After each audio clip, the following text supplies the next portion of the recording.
"Mummy, there's a boy in there. Let's buy him a bun." Ava froze when she saw an exact replica of her daughter. It was a beautiful May day.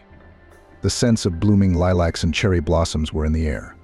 The mood was somehow pre-holiday, as it often happens in May.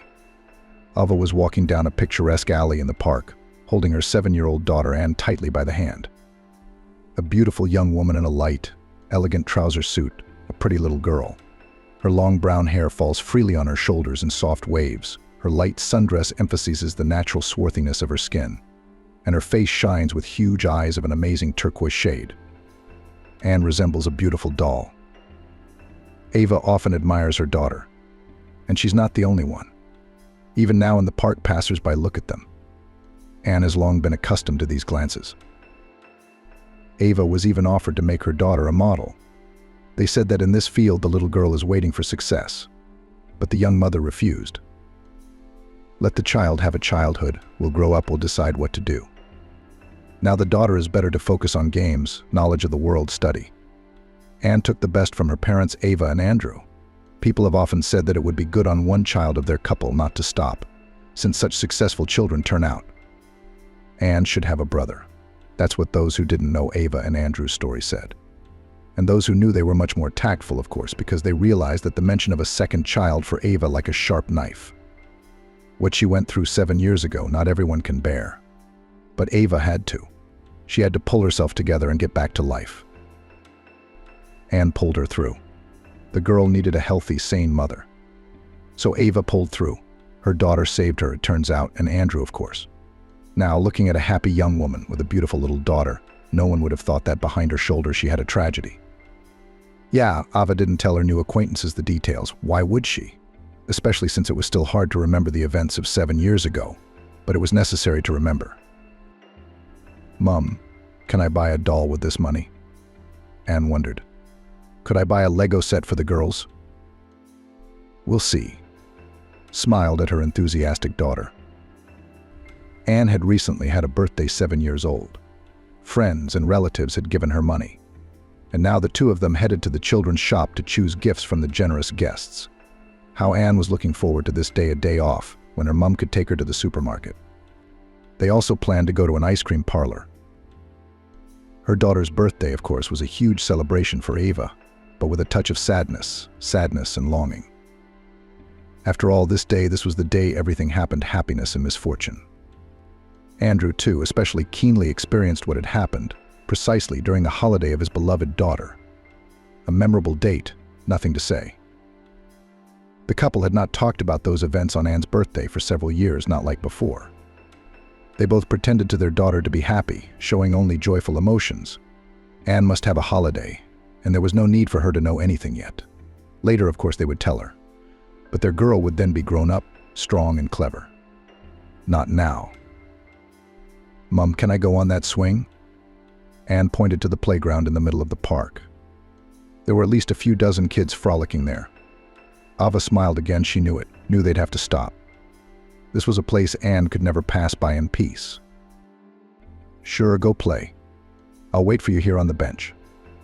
Happy Anne dashed to the swings. It was just vacant. An amazing thing in such a crowded place. Ava watched her girl. Anne was like a light, graceful butterfly, so fragile, so beautiful, so delicate. It was as if she lacked earthiness, strength. She wished she had someone beside this child to watch over her, to protect her. Ava's heart snapped again. After all, that was how nature had originally intended it, a graceful, airy girl, and with her. No, it hurt too much to think about it. It's too hard to remember until now. Will this longing ever go away? Will Ava stop thinking about what it would have been like if? To distract herself from the sad thoughts, the woman pulled out her phone and looked into her friend's chat room. It was always fun here. Ava's friends shared news, sent funny pictures, and encouraged each other. Ava replied to a couple of messages and liked a picture of Tracy's new pet, a black raven chick.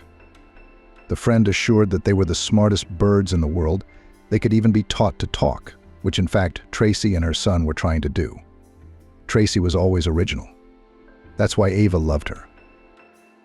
"Mum." Ava was pulled out of her cozy world by her daughter's voice. "What's wrong?" The woman looked anxiously at her girl. Anne's recently carefree and cheerful eyes were somehow frightened, confused. All at once, it seemed. "Mum, there's a boy. He's all alone, though he's still small. And he's very hungry. He asked a grandfather for a bun, and he called him a name and chased him away. I feel sorry for him. Mum, let's buy him a bun, please." What a story. Come on, let's see your boy. Anne grabbed Mum's hand and pulled her towards the summer stage. He's hiding behind the stage. That nasty grandfather frightened him. Vera immediately thought of a gypsy or a little street child in dirty old clothes. Many such children, unfortunately, parents drink and they grow like weeds, starve, get into all sorts of stories. Here he is. Vera saw a thin child, unexpectedly well-dressed. He was about Anne's age. He was sitting in the grass with his hands on his knees, his back to Ava and Anne. He didn't seem to notice them. He was absorbed in his own thoughts. Strange, Ava was well-versed in children's fashion. This kid, who, according to her daughter, was starving and begging on the streets for bread, was wearing a branded t-shirt and expensive denim shorts. The kind of thing that's sold in shops that Ava only goes to during peak discount periods. "Hey." Anne rushed to the boy. "Don't be afraid, I brought my mum. She won't let that old grandfather in." The boy turned round and looked at Ava. The woman gasped. This child had huge eyes of a rare turquoise hue, the same as Anne's. It was Matthew. No, of course the boy couldn't be Matthew, but in a strange way he appeared to be. Matthew, after all, still appeared to Ava in her dreams. She knew his every feature, and now the same boy was standing right in front of her. Ava looked at the boy, not missing a single detail, and found in the child more and more resemblance to her own daughter. Anne, as if on purpose, stood close by. The children looked like the characters in a puzzle book from the series of Find Five Differences. There were few, very few differences. The boy and girl looked so much alike that it couldn't be a coincidence. "Are you hungry?" Ava finally managed to squeeze out a question. The boy nodded immediately. He too was looking at Ava with interest and surprise, as if trying to remember or understand something. "What's your name, boy?" "Arthur," answered the boy. Ava was ready to hear another name, Matthew, but the voice of this child sounded the same as the voice of that boy from her dreams, as the voice of her son. Ava was born and raised in a close-knit but not very wealthy family. Her mother worked as a nurse in a polyclinic, her father as a driver. They lived in a small 2-room flat in a 5-story building. They didn't starve, but they weren't lavish either. Ava was encouraged to look forward to a better future. "Here you'll study to be an economist, go to work in a bank and become a rich lady," dreamed her mother, looking at her girl. "It's high time someone from our family got a higher education and settled down in life somehow," echoed her father. "Who else but you? You have brains." Ava did have brains. Studying was easy for her. No, Ava had never been an excellent student or a gold medalist. But she was never a C student either. She got a certificate with A's and B's. She did well in her exams. And eventually she got where she wanted to go, to the finance and economics department of the local university. How happy her parents were. Ava, of course, too. However, she was never attracted to the economist's activity. She liked to communicate with small children. She would have been a teacher, but her mum talked her out of it. "You'll spend your life wiping other people's children's noses. It's a thankless job. You know what kids are like, and their parents are even worse. No, daughter, it's better to choose another profession." So Vera agreed, trusted the experience of her parents. During her second year of study at a student disco, Ava met her future husband Andrew. True, then she did not know, of course, that a handsome, smiling guy will be her life partner. Ava had already realized by that age that she had an attractive appearance, tall, slim, big-eyed. But there were more interesting girls in the group. Also chubby Linda, or the owner of a lush high-bust Charlotte. So Ava was genuinely surprised when a charming young man approached her. And not just like that, not empty-handed. He held out a scarlet rose to her. Where did he get it? No other way than to run to the flower stall across the street from the university. Wow, how he took care of it. That in itself was already a payoff. "Hello, girl." A little embarrassed, said the guy. My name is Andrew. I saw you, and in general you are so beautiful. Can I ask you to dance? Such simple and sincere words. Ava was a little embarrassed, lowered her eyes. The guy waited for an answer. It was obvious that he was very worried. And then Ava looked into his face and met his gaze, with eyes, big eyes of a rare turquoise shade, which stood out so beautifully on a slightly swarthy face. Those eyes, they looked at Ava with genuine admiration. The girl even got dizzy from it all. Ask me to dance, Andrew, you have my permission. Ava smiled and accepted the flower. The rose is incredibly beautiful. And so are you. The guy smiled much more boldly, and then he pulled Ava to him and twirled her in a dance, just as a slow song was playing. They left the university right after that dance. They walked around the night city, laughing, telling each other about themselves, getting acquainted in general. Andrew turned out to be from about the same family as Ava herself. In fact, his mom was a nurse too. His dad was a foreman in a factory. And Andrew's parents, just like Ava's mother and father, dreamed of higher education for their son. That's why I'm a future engineer. Andrew smiled. And do you think this is yours? Yes, it's definitely mine. I like learning, and I like practice even more. I've definitely chosen my profession.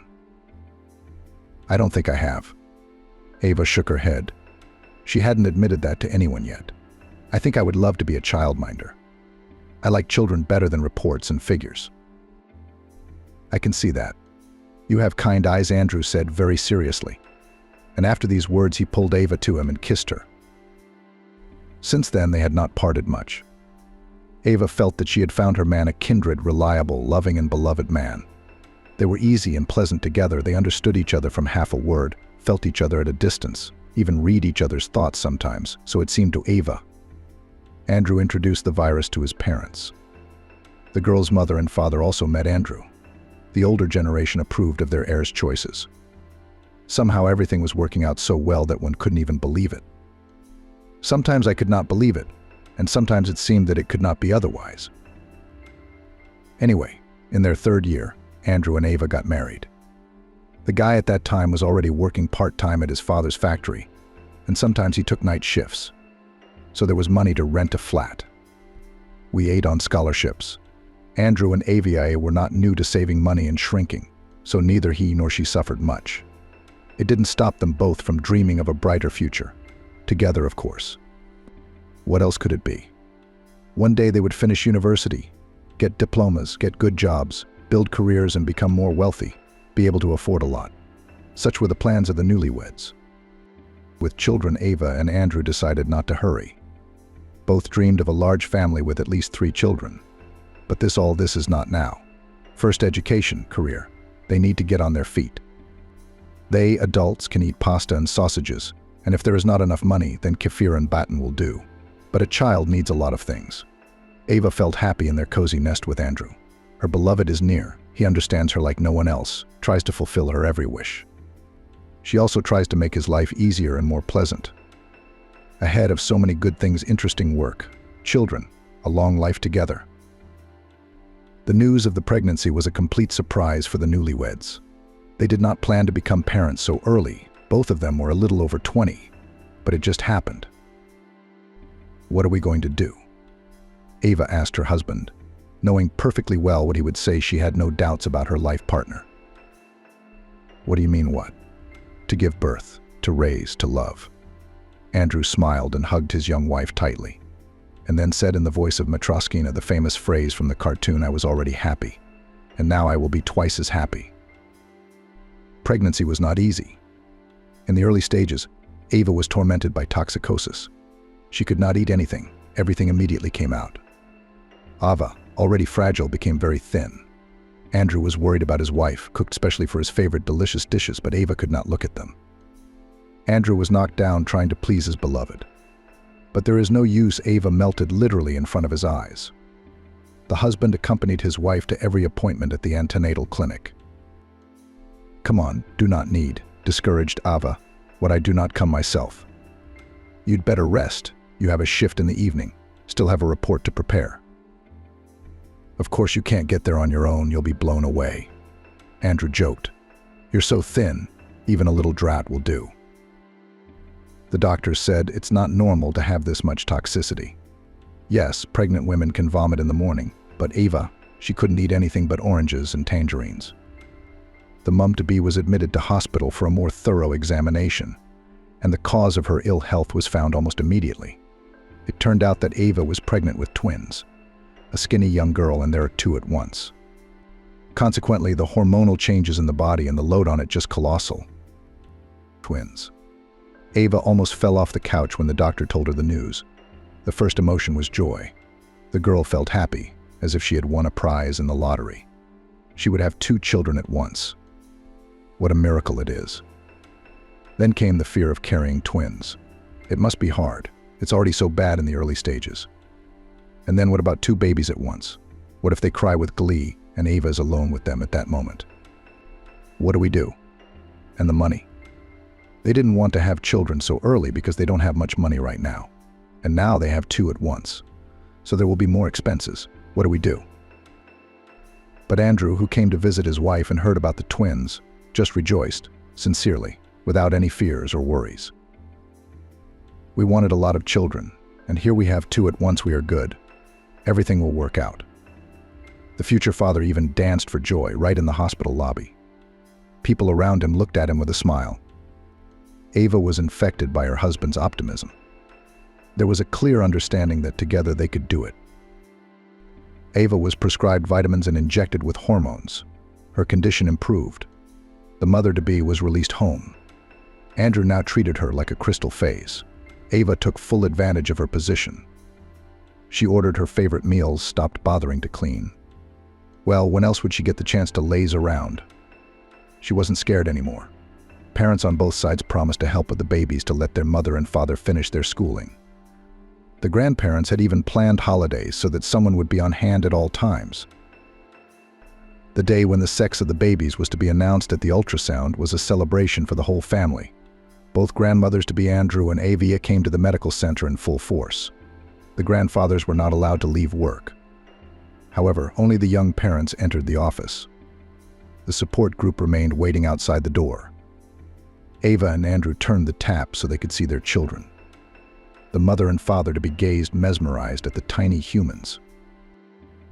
They are beautiful, Ava said. Yes, agreed the woman doing the ultrasound nonchalantly. I can definitely see that. Really beautiful babies and healthy, surprisingly rare.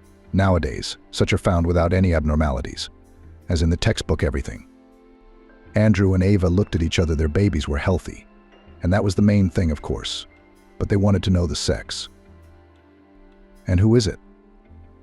Andrew asked the question that interested both of them. Boys or girls? You're lucky here. The doctor allowed herself a smile. You're having a royal twin. What do you mean? The parents-to-be were surprised. We're not exactly royalty. Andrew joked.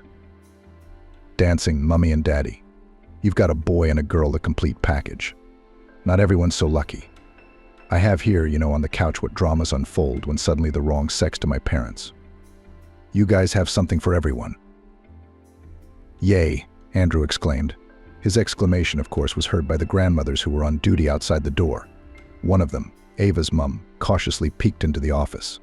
Everything is fine here. It's never better, replied the doctor. Rejoice, you have a grandson and a granddaughter. Names for children Andrew and Ava chose easily. They decided to name the girl Anne in honor of Ava's great-grandmother, and the boy Matthew as Andrew's favorite grandfather. Oh, what a joyful wait after the ultrasound. It was as if the parents were getting to know their children. Ava was now looking for things in blue and pink in the shops. In advance, she was slowly preparing a wardrobe for her babies.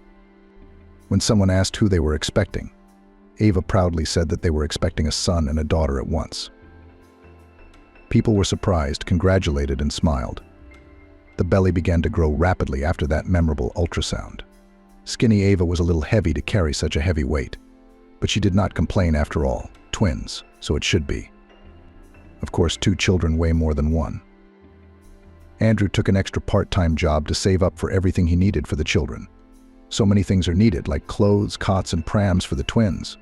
And these things don't come cheap. And then, as luck would have it, Ava was diagnosed with an alarming risk of premature birth. It happens a lot with twins. The doctor explained to the young parents. And here we have a mummy who is so thin and young. The main thing, at least to 35 weeks to carry, there are already almost ready children. Not terrible. Ava was even placed in a paid medical center for observation. No money was taken from the young family. They arranged for the young patient under a quota. The director of the antenatal clinic, where Ava was seen, did her best. She was very sympathetic to the young parents. Ava was observed in this medical center by an experienced Dr. Mrs. Caroline Smith, a woman of about 40 years old, well-groomed, calm, with very attentive eyes, in which Ava saw a secret sadness. The girl had always noticed such things ever since she was a child. Mrs. Slow was considered a good specialist. She prescribed the right therapy to Ava, immediately stopped pulling her stomach. The threat of early labor was taken under control. But still the mum-to-be was told to lie down more and not to lift anything heavy. Take care, lie down, thinking about your babies. Smiled at her young patient, Mrs. Slow. She smiled only with her lips, but her eyes remained sad. Ava quickly got used to it, to the underlying sadness in her doctor's eyes.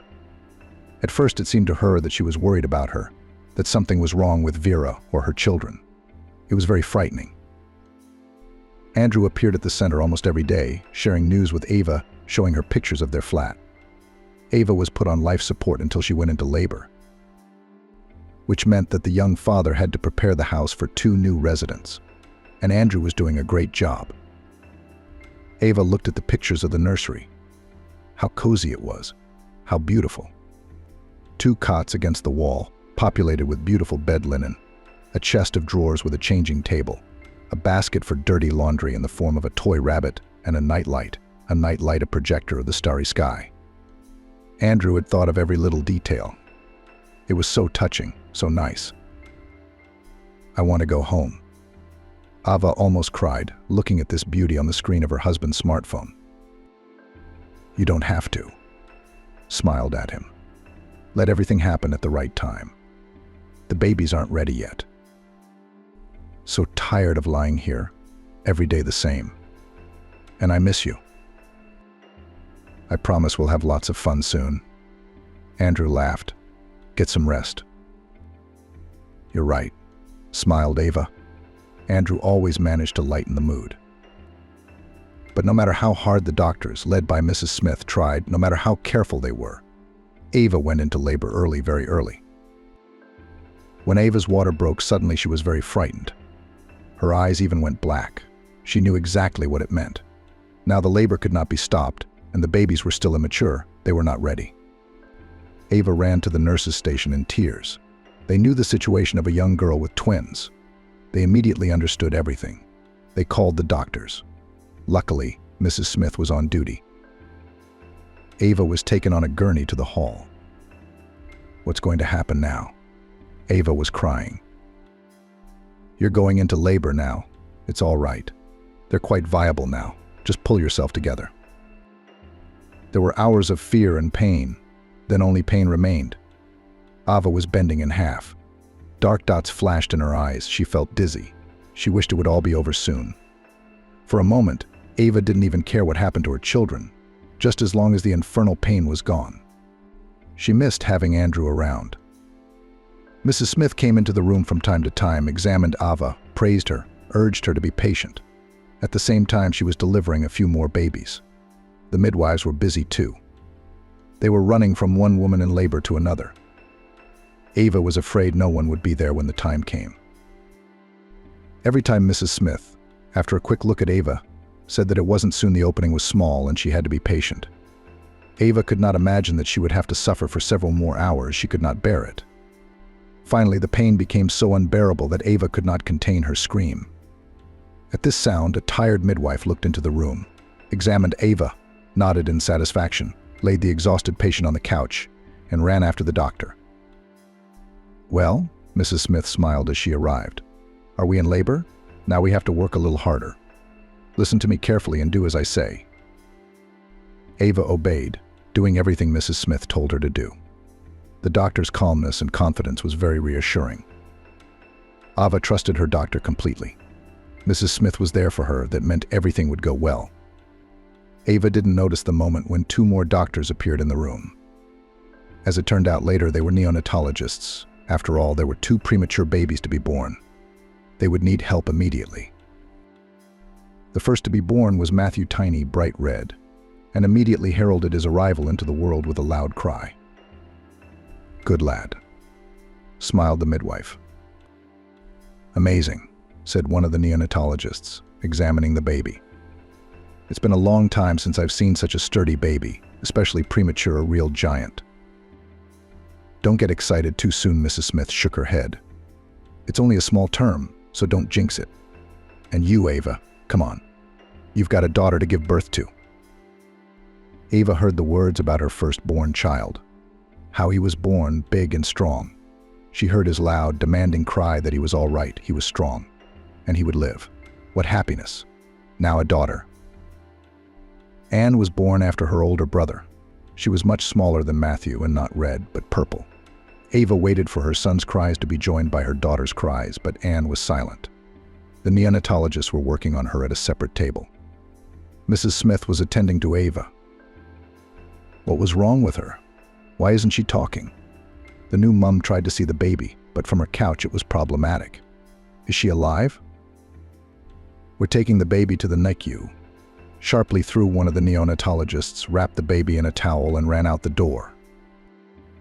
Ava had time to marvel at how tiny the bundle was in his hands. "I'm taking her brother to the ICU," the second doctor said. "He's still premature, so we'll have to keep an eye on him." "Mrs. Smith, what's wrong with the girl?" Ava continued to ask questions. She was close to panic. "It's not clear, not yet." Mrs. Smith replied dryly. She looked very tired and even sadder than usual. "The doctors will take care of the babies. They're very premature. Anything can happen. We'll do everything we can." "The boy is healthy. He's healthy and strong," Ava said. "The boy will live. I saw him, and everyone said he was strong. And the girl, my little girl, save her." "The doctors will do everything they can for both of them," Mrs. Smith repeated. And then she turned to the midwife. "I'll finish her off myself. I've got 2 more women in labor on the floor coming in." Ava didn't realize how she'd fallen asleep. She must have been tired. She was tormented by anxious thoughts, tears in her eyes. Her heart ached for her tiny daughter. Ava didn't worry about the boy. He had been born like a hero. And he was screaming loudly, which meant his lungs were fine. There's little Anne. Somehow, unnoticed by herself, Vera fell into darkness, for a while getting rid of her anxious thoughts. She woke up in the ward. She must have been brought here on a gurney. There was no stomach, which the young mum had already got used to. Ava immediately remembered everything that had happened to her the day before and pressed the call button for the doctor. Mrs. Smith did not appear at once. She had to wait a little while.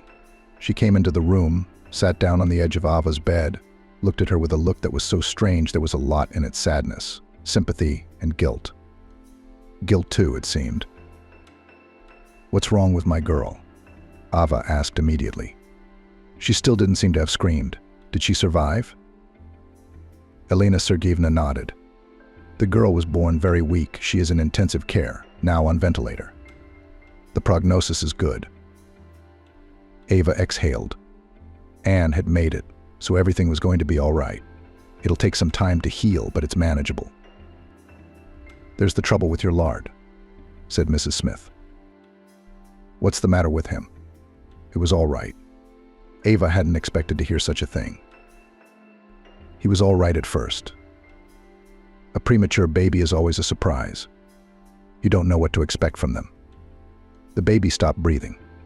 He was transferred to the NICU. We tried to save the baby, but... Mrs. Carol A. Smith waved her hands and lowered her eyes. Ava was swallowed up by darkness. She learned later that she had fainted. The truth was so frightening that the new mummy preferred to pass out. "Oh, she's awake," rejoiced an elderly woman in a white coat who was busy in Ava's room. The girl recognized her. It was the same midwife who had attended the birth of her children. "I can't believe it," said the girl. "I understand, sweetheart." The midwife sat on the edge of her bed. "I was surprised myself. I've seen your boy good, strong, sonorous. They cling to life like that. Well, it happens to premature babies. I'm used to having 2 of them. How can that be?" "There will be 2. How old are you? Or even 3. Don't worry about the boy, but be happy that they got your daughter out." The girl was on the edge, but he made it. "Good for you. She's going to be all right now." "Can I see her?" "I'll see her later. You can't take her out of the cuvette yet. I'll see her when you're back to normal." "Can I see the boy?" "Oh, don't, girl. Why tear your heart out? You're still sick. You don't need to." Ava stayed in hospital for a few more weeks. Matthew was buried without her. The young mother honestly tried to follow the midwife's advice to be happy for her daughter, not to grieve for her son. But she couldn't help herself. It seemed as if someone had cut off a part of her heart, cut it off and taken it away. Ava didn't feel whole anymore. She was missing. Something was missing all the time.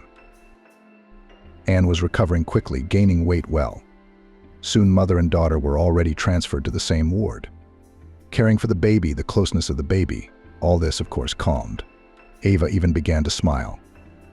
It's impossible not to smile when you are so attentive and trusting look at you, such turquoise like Anne's eyes.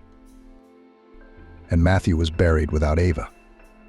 She never got to see her boy because Mrs. Smith wouldn't let her leave the hospital.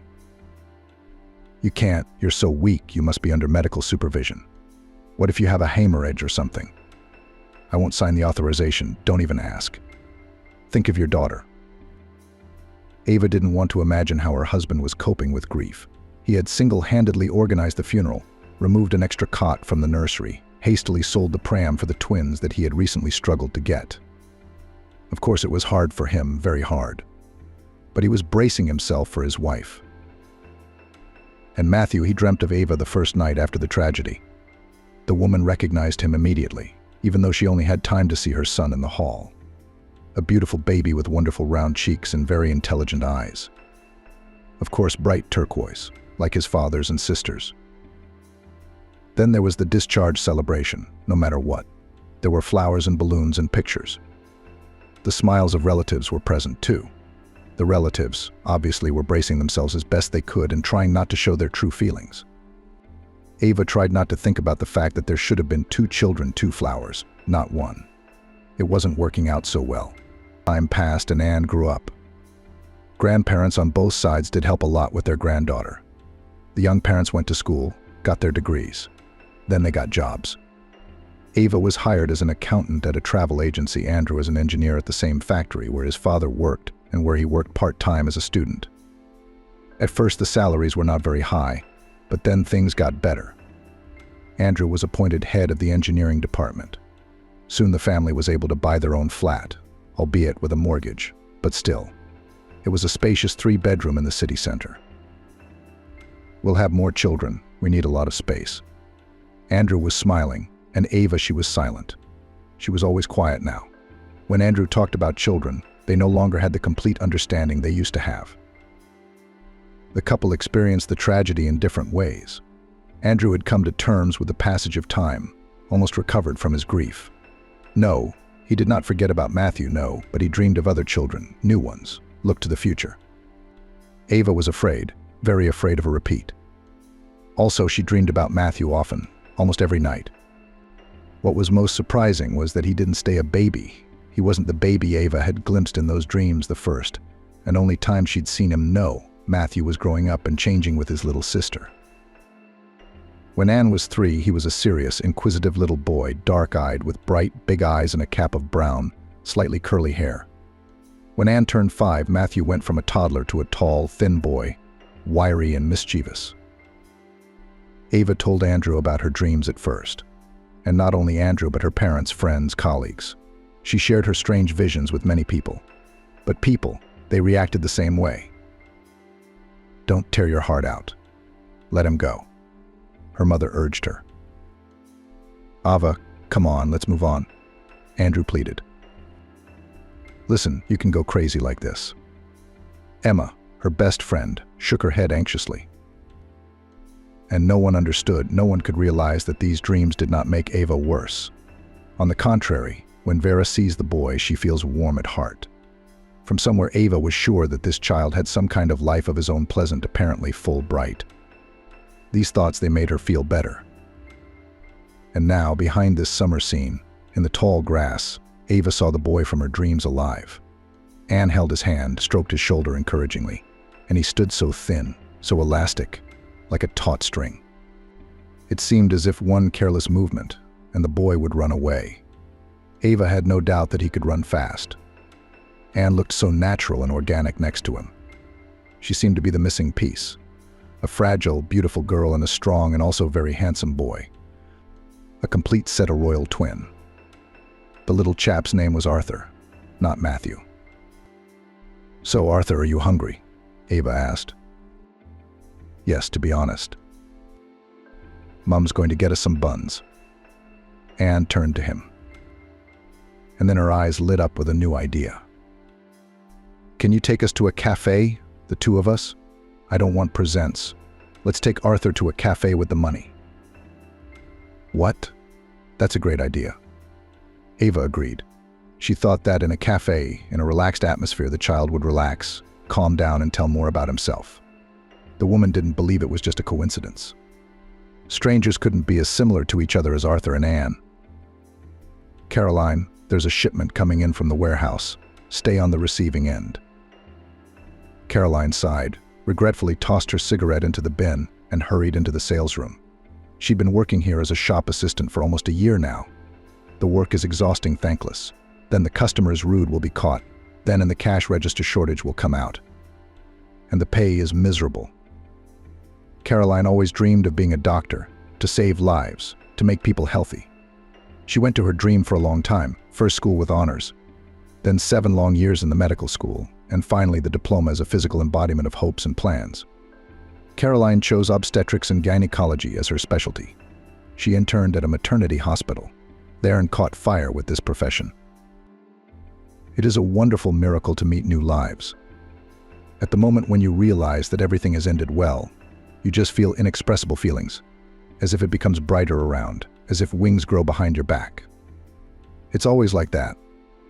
The impressions don't fade, that's what's so amazing.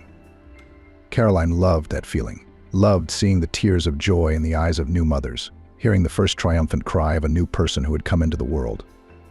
Of course, different things happen in the practice of obstetrician-gynecologist. There are difficult births, and even tragedies. But even in this case, cannot do without a qualified doctor, especially in these cases. Caroline's been working day and night at the clinic. I can't count the number of births she's delivered. She didn't remember all her babies, of course, but she remembered a lot of them. Sometimes only intuition and her skillful hands saved newborns from serious birth traumas. Their mothers never realized afterwards that they risked getting an invalid child instead of a healthy one. Time flew by with inexorable speed. Caroline was already an adult, she was approaching 40, but she still hadn't found a family of her own. When? Studying, training courses, working from morning till night. But here came the time, and wanted Caroline and herself to feel the joy of motherhood. Only there was no candidate for fatherhood around. It was possible, of course, to twist office romance, but it is always fraught, especially if the child will appear from such a union. No, the job had to stay a job. Caroline simply went to a bar, met a handsome tall guy about 7 years younger than her, a perfect candidate for fatherhood. A hot and very passionate affair ensued. Caroline had no deep feelings for this young man.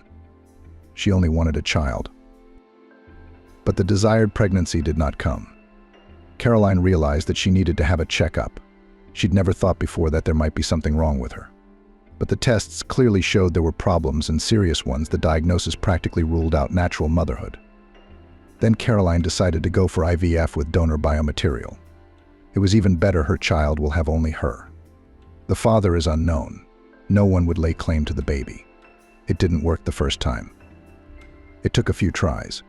It was during this race for the baby that Caroline realized she was interested in reproduction. So many women now have trouble conceiving. Caroline could be the one to fulfill their long-cherished dream. The pregnancy eventually did happen. Caroline was over the moon, and when she found out she was expecting a girl, she was even happier. It seemed to her that it was almost impossible to raise a boy alone. And a girl quite a different matter. Everything made sense, everything was familiar. Mia was born a little premature. Caroline didn't worry about that, she knew she'd nursed more than that. And this baby was so strong. While sitting on maternity leave, Caroline learned a new profession, took a course in practice in reproductive science. There was no such specialist in their clinic yet, so her bosses approved of her desire and supported her in every possible way. Caroline went to work when the baby was barely a year old. Early, of course, but in their medical environment, no one sat with children for long. And Caroline needed money. She was a single mother and could only rely on herself. And everything seemed to be going well exactly as Caroline had planned and intended. But when her adored daughter turned 2 years old, she had her first seizure. The girl screamed and wriggled in the arms of her terrified mother. Caroline, of course, immediately called an ambulance. The paramedics arrived quickly, but to the woman the minutes of waiting seemed like an eternity. It was impossible to watch her own daughter in agony. Mia was taken to the hospital, examined from start to finish. The verdict was disappointing. A serious diagnosis, very sick kidneys. A congenital pathology which was not noticed on ultrasound, as it had developed over time. Mia now required serious treatment and very expensive, importantly for life. Caroline was desperate. The medication for Mia was both very, very expensive. Of course, you can apply to the foundation, but the therapy is lifelong. And the foundation would only pay for a fraction of the drugs.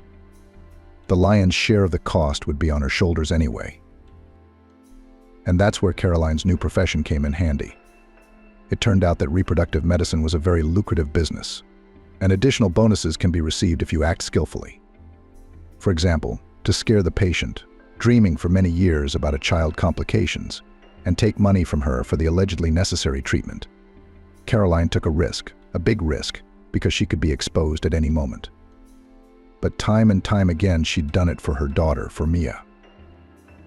Now Caroline regretted that she had Mia from a donor. Had the father been known, he would have helped with money and perhaps would have given his kidney to the child. Caroline herself was no match for Mia. She'd already been tested, and more than once. And there was such a queue at the hospital that she didn't even want to think about it. At best, Mia would get her kidney by the time she reached adulthood, or even later. And she had to live to see that age. The matter was complicated by the fact that Mia had a rare blood type, a gift from an unknown father. Not many people were suitable for her at all. There was, of course, another option, an operation abroad. The donor would be found there quickly, and everything would be done in the best way, but for a lot of money. The amount Caroline was told was so much that she clutched her head. Even if she sold her flat, her car, and got into credit, it wouldn't be enough. It wouldn't even be half the money. That's why Caroline, gritting her teeth, stepped on her own throat and extorted money from her patients. She had once dreamed of helping people, making them happy. For the sake of this, in fact, and went into medicine. By the way, Alina tried to do her job impeccably. She took on the most difficult cases and fulfilled the cherished wishes of infertile women, helping them to become mothers. Aliona reassured herself that she brought them happiness and did everything for the well-being of these families. And there is nothing wrong with the fact that the price for this turns out to be a little higher than expected. After all, it was all for Mia. And her clients weren't that poor. Those in need simply couldn't afford the services of their center. Mia was growing up. She was different from the other children. The disease was taking its toll. She was very thin, pale, tired quickly. She had almost no friends. Who would be interested in playing with a friend who could neither climb a tree nor run after her? When Mia turned 7, her condition deteriorated dramatically. Her diseased kidneys could not cope with their work, even with the support of serious medication, which Caroline regularly got for her daughter. The girl was admitted to the hospital, first to a regular ward, then it came to the intensive care unit.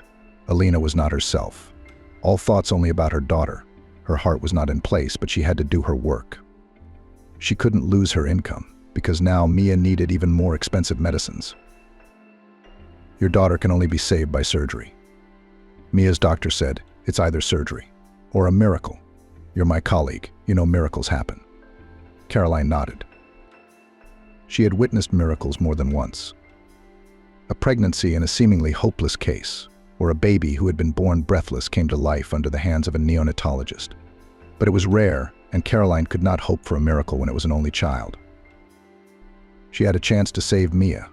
She could get the money just at this most critical moment. Caroline was managing a very unusual patient. Olivia, tall, statuesque, flamboyant, always smartly dressed, always wearing makeup. This lady clearly loved the attention. She didn't look like a woman desperate to get pregnant naturally. Caroline had even been surprised when this person had first appeared in her office. Next, Olivia surprised her even more. She walked confidently over to Caroline's desk, sat down in the chair opposite her, put her foot on her leg and said, "I want a child with my husband, absolutely. My husband, he's already dead. I need his heir. A boy, of course, preferably. You can choose the sex, right? I'll pay, of course."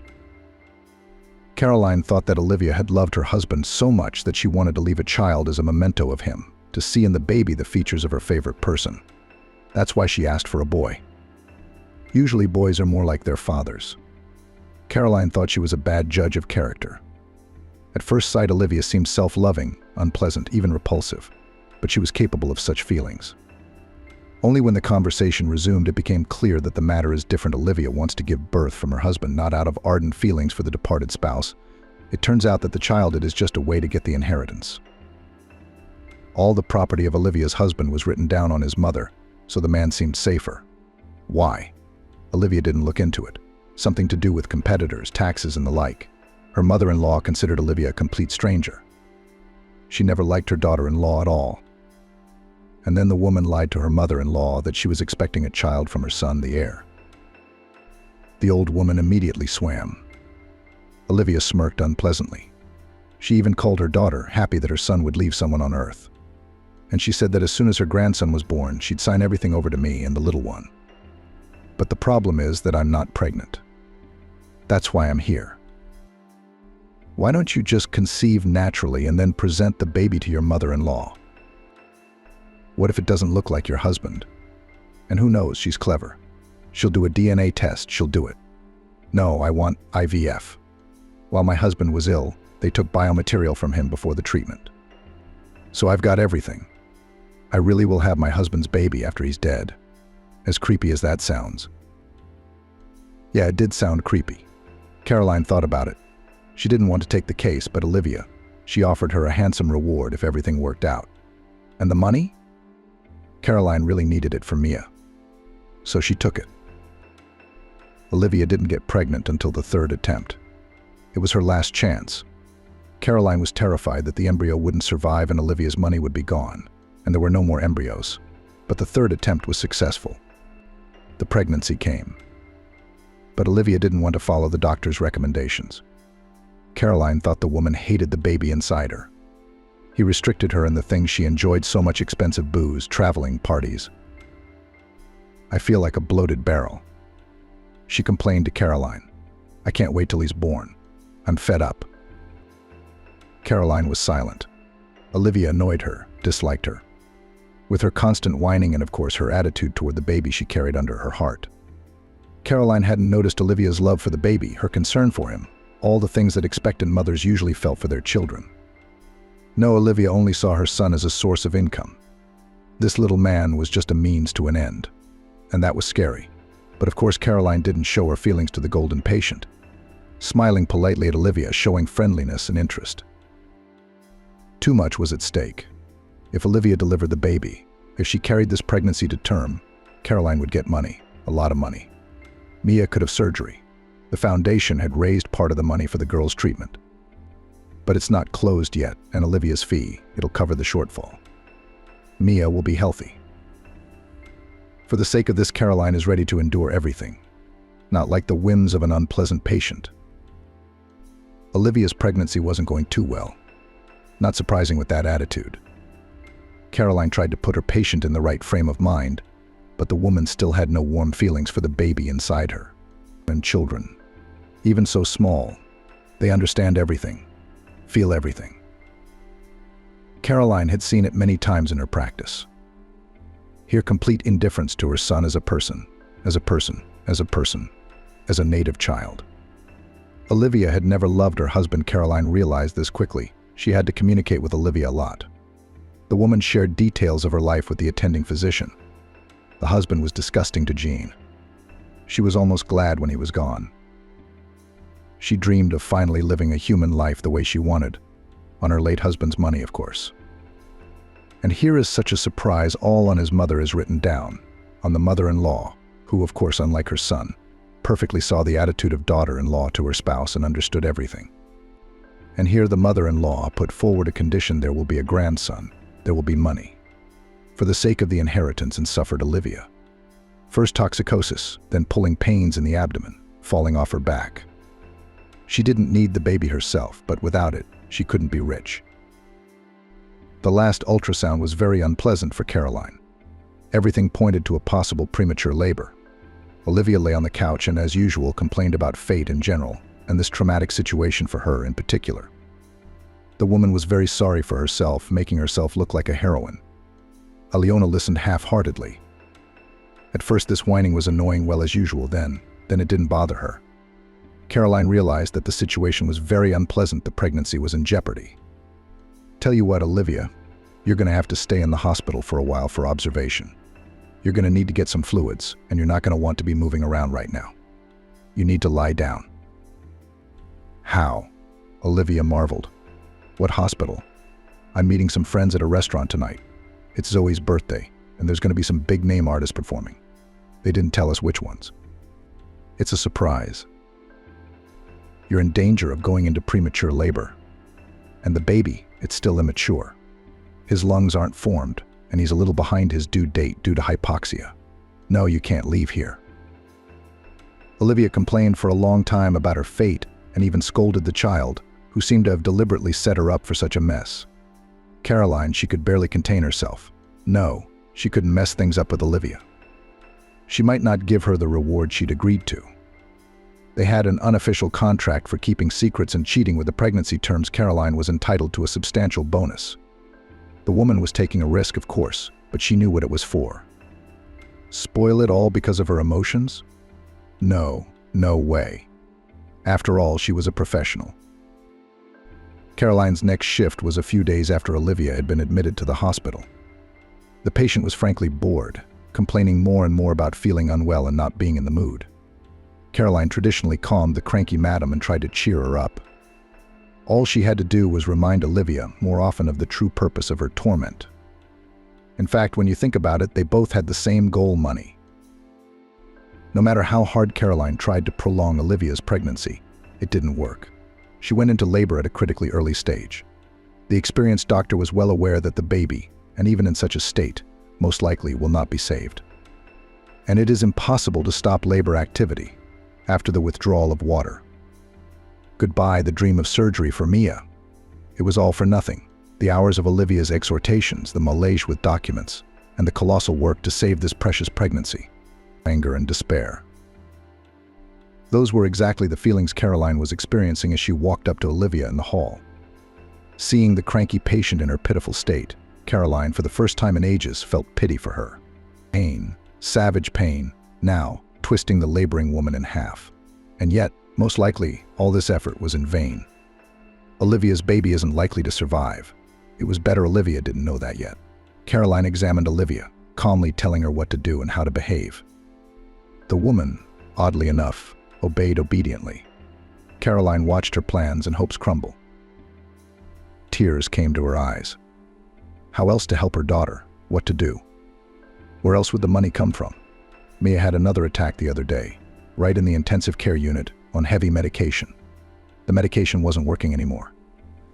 The surgery is urgent. Caroline used to think she had to be patient for another month or so. Olivia's baby would be born, she'd get the money she needed, pay for the surgery. Now what do we wait for?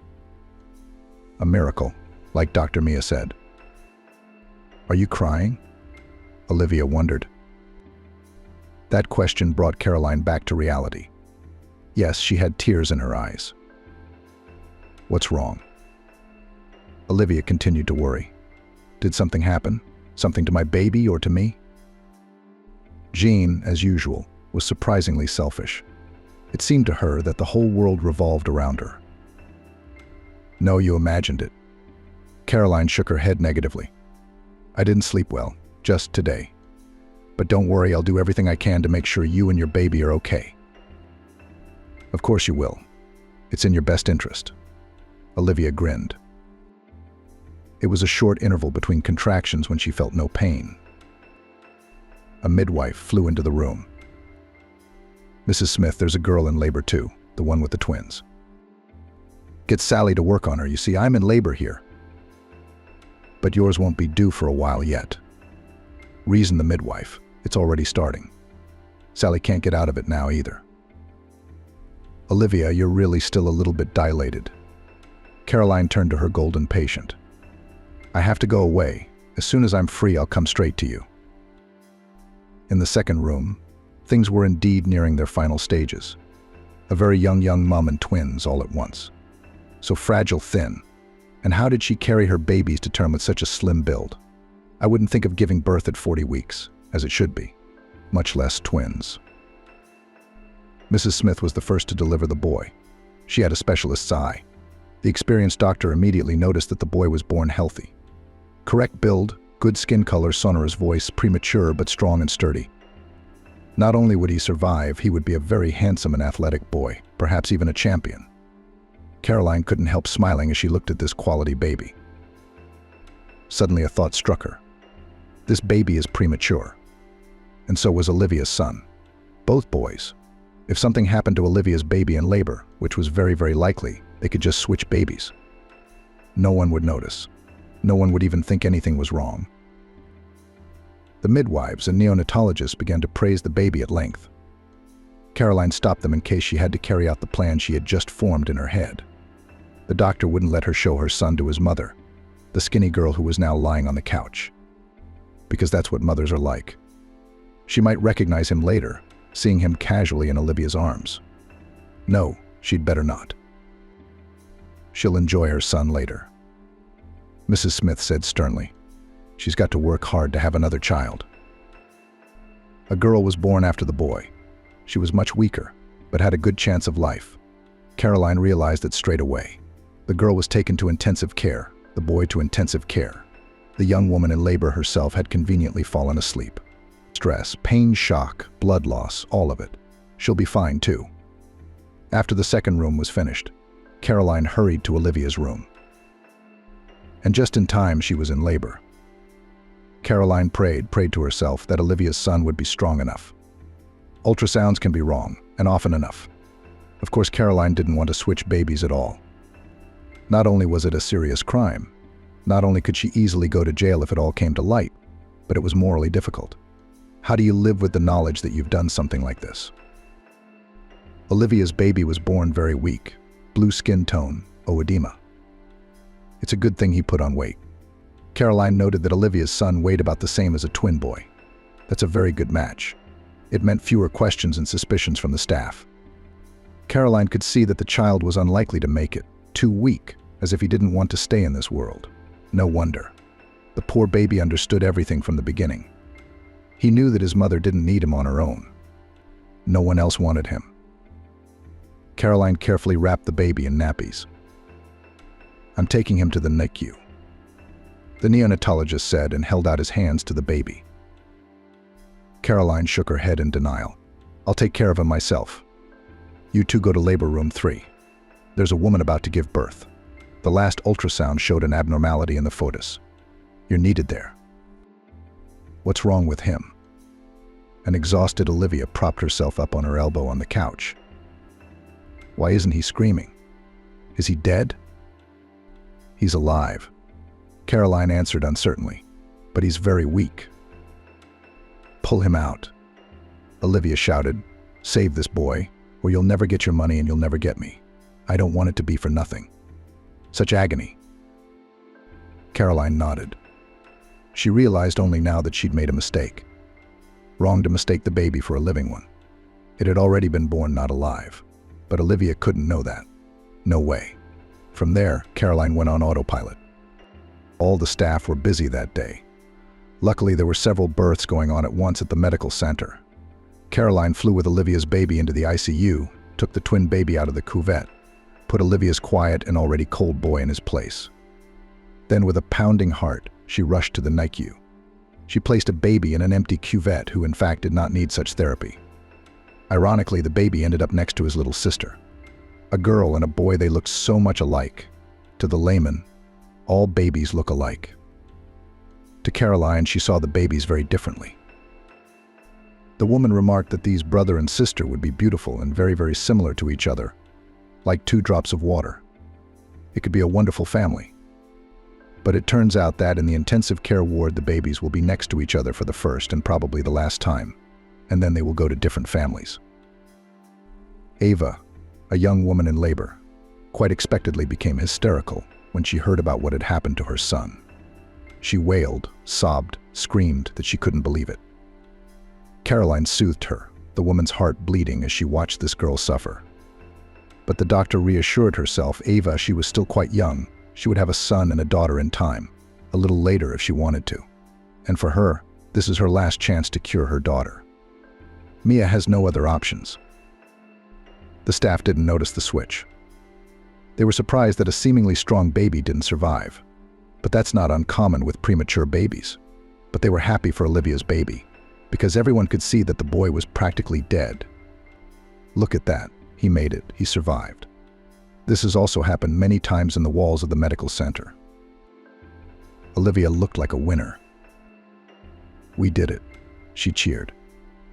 Mrs. Caroline, you'll get everything as soon as the mother-in-law signs over the inheritance to me and my son, as agreed. Caroline was smiling too. If Olivia and everyone else knew what it took for her to hold on, as if nothing had happened. Time passed. Ava and her daughter checked out. The young mother still hadn't recovered from her loss during her time in the hospital. Caroline was afraid to look into her pain-filled eyes. And her husband, a handsome young man too, looked dejected, though he tried to keep up his good behavior. It was Caroline, the doctor they trusted, who had brought grief to this family. Olivia, on the other hand, was being discharged with pomp. Her mother-in-law had arranged a solemn meeting for her grandson, balloons, flowers, and animators. Caroline was thanked with a decent sum in an envelope. It was generous thanks to the happy grandmother she could be understood. She thought her son was irretrievably gone. And suddenly there's a piece of him. True, no one knows. No one even guesses that this baby is a complete stranger to them. The sum that Caroline gave to Olivia's mother-in-law went to organize the transportation of the sick Mia to another country. The girl's condition was already critical. Olivia kept her promise. As soon as she received the inheritance, she transferred the agreed fee to Caroline. She immediately contacted the clinic, signed Mia up for surgery, and began to prepare for the journey. Mia was operated on. The operation was successful. The girl recovered quickly. The terrible attacks did not bother her anymore. Her pale skin turned pink, her cheeks blushed. Mia's strength and interest in life appeared. Soon she and her mother were walking along the hospital courtyard. They talked and even laughed. Caroline could not believe her happiness. Her girl is alive and well. Soon she would be no different from her peers. She would go to school, take up, as she had long dreamed, drawing, maybe even try herself in sports, or dancing, whatever she wants. Amidst this joy and great relief, Caroline almost stopped blaming herself for the switch. At times it seemed to her that she had even done a great favor to all involved in the story, that girl who'd given birth to twins. How could she have two? She's just a kid. And the finances of their Green family weren't doing so well, Caroline realized. When they get back on their feet, they'll go for a second one. And Olivia? She's happy too. She wanted an inheritance, and she got it.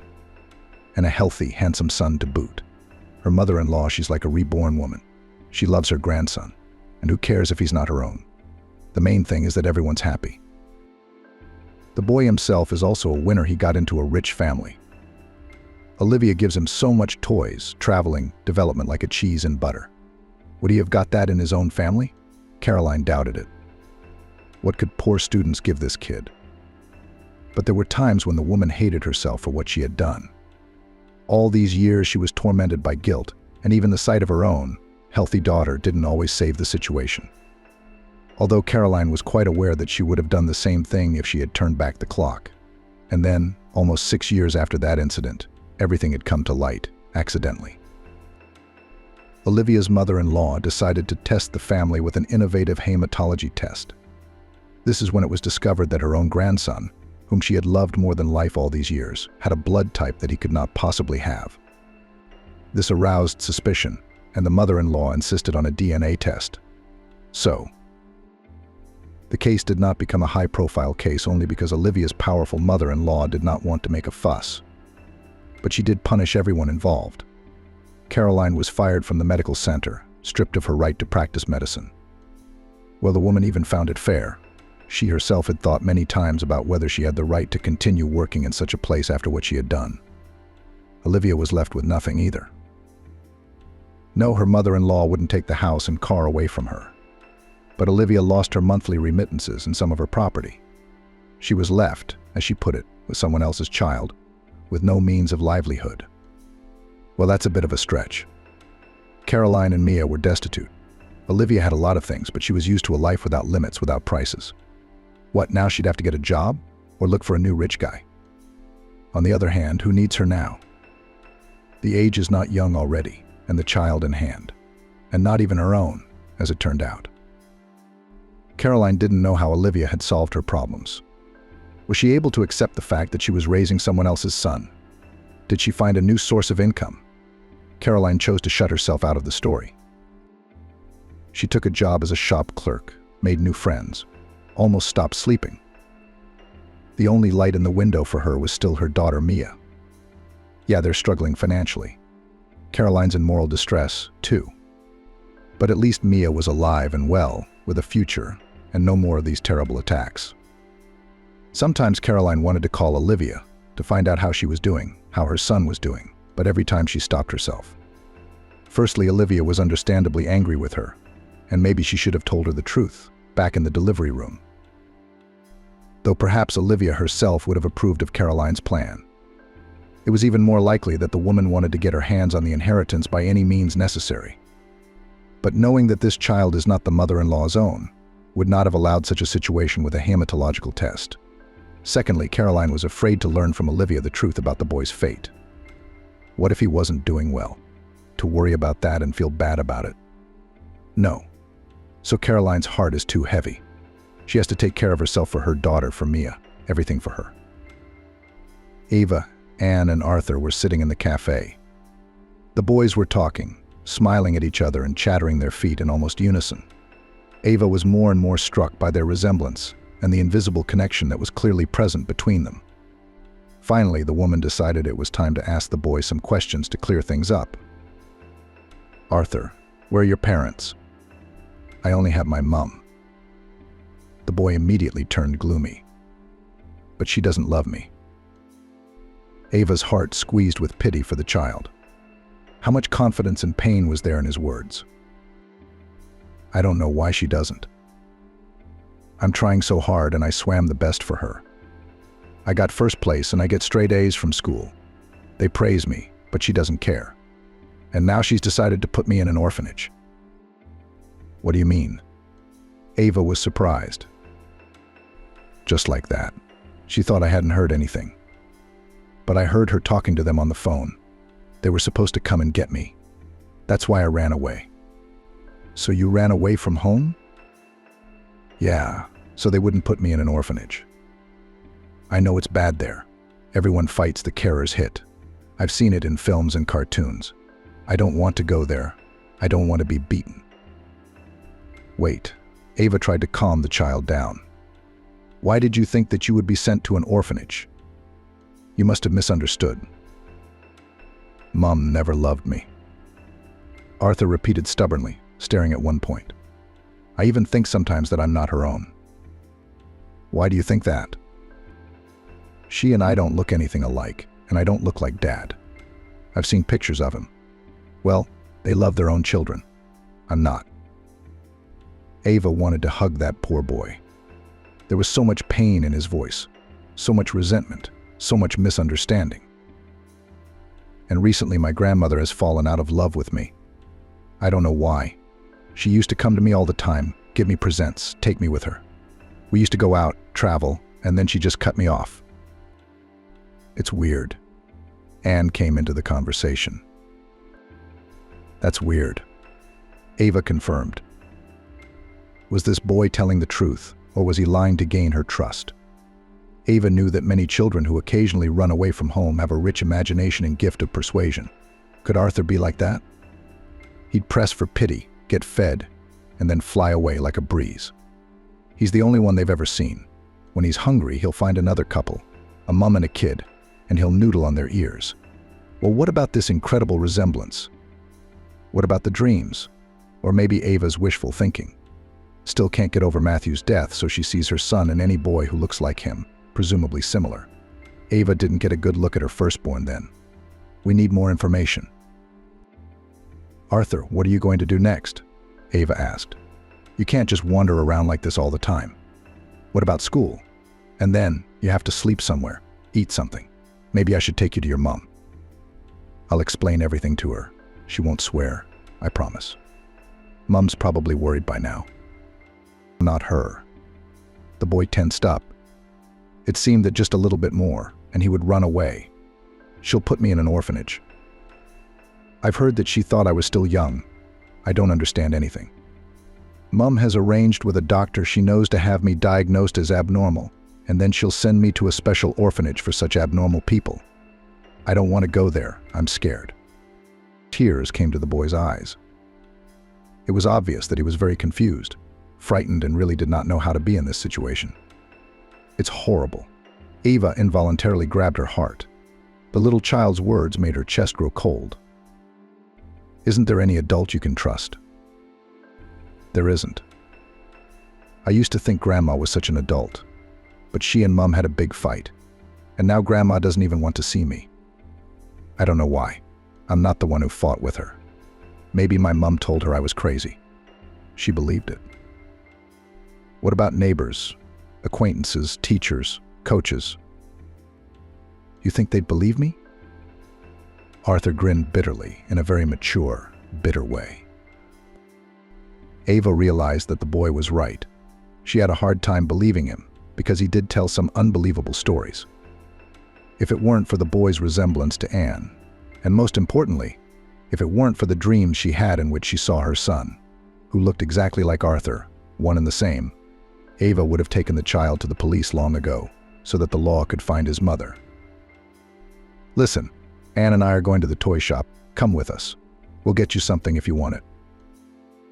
I don't want toys, but I'd love to go for a walk with you.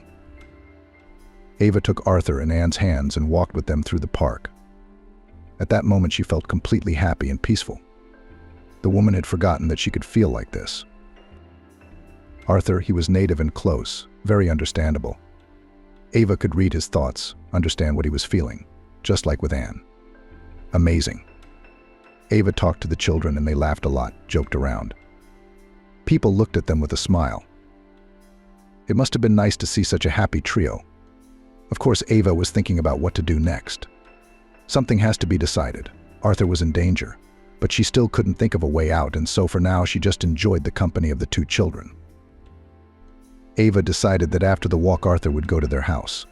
The children would go to watch cartoons with pizza and cocoa, and she would have a serious talk with her husband. Andrew would understand her, especially when he saw Arthur, when he saw how much he looked like Anne. Her husband had always understood her, especially before the tragic events. So it'll work out now. If this rich mom wants to get rid of her son so badly that she's willing to write a diagnosis, let her give him to them. Of course, Arthur can't be their Matthew. The son died just after the birth, as a baby. He's got a grave. Ava still couldn't visit the place. She'd go sometimes, but she'd feel empty and numb for a long time. So Arthur is just a boy, very much like Anne, a child with a complicated fate, and he needs loving parents, caring adults. And they need him. Andrew, after all, wanted a second child, and Ava is afraid to give birth again. And so Anne will have a twin brother, as nature intended. Arthur said that he also recently turned 7, and that he should go to school in the autumn.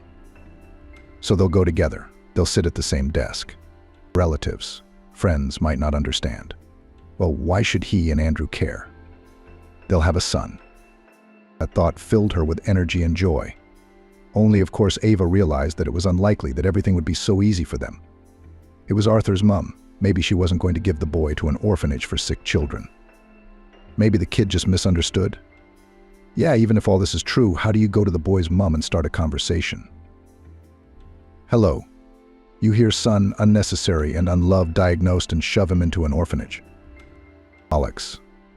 Yeah, the boy's mum won't even talk to her. I'm thirsty. Anne suddenly reminded herself. Mum, buy me a drink. And Arthur too. Yes, I'm thirsty too. The boy modestly confessed. Well, before the toy shop, we'll go to the grocery shop. Ava smiled at the children. She liked to feel that she was a mother of 2 children, at once a boy and twin girls. They went into the grocery store. Arthur chose a Coke and Anne a lemonade. There was no queue. The woman behind the cash register eyed the trio carefully. That was okay. Ava was used to it by now. A lot of people were looking at them. They must have looked great together. The female cashier reminded Ava a lot of someone. Well, she often did. There was no telling why nature had bestowed her with a good memory for faces. But who those faces were, under what circumstances they had met Ava, that was something that was quickly forgotten. Ava exhaled the seller when the woman handed her bottles of children. Is it true, you? Yes, she nodded. My name is Ava. Do I know you? Are these your children? The boy, you found him, didn't you? Oh my God, I'm so glad. You have no idea. Tears glistened in the shop assistant's eyes. Her lips were trembling. Ava didn't understand a thing. The children also looked at the cashier in bewilderment. Woman, you must have me confused with someone else. Ava shook her head. She wished they'd let them go shopping sooner. We have to get out of here. The saleswoman is strange, crazy maybe? She scared the kids. Are they both your kids? The cashier was still going on. Yes, Anne suddenly answered. We're twins. The girl said it with pride. Vera understood her daughter. She wanted people to think of them like that, a mum and her 2 children. Ava, we need to talk. Maybe the kids can play in the dry pool for a while? I don't mind, said the perky Anne. Arthur nodded demurely. The children, holding hands, ran off in the direction of the huge pool filled with brightly colored balls. The saleswoman came out from behind the cash register and approached Ava. Let's go over to where the bench is. It's comfortable to talk there. Okay, Ava agreed, uncomprehending.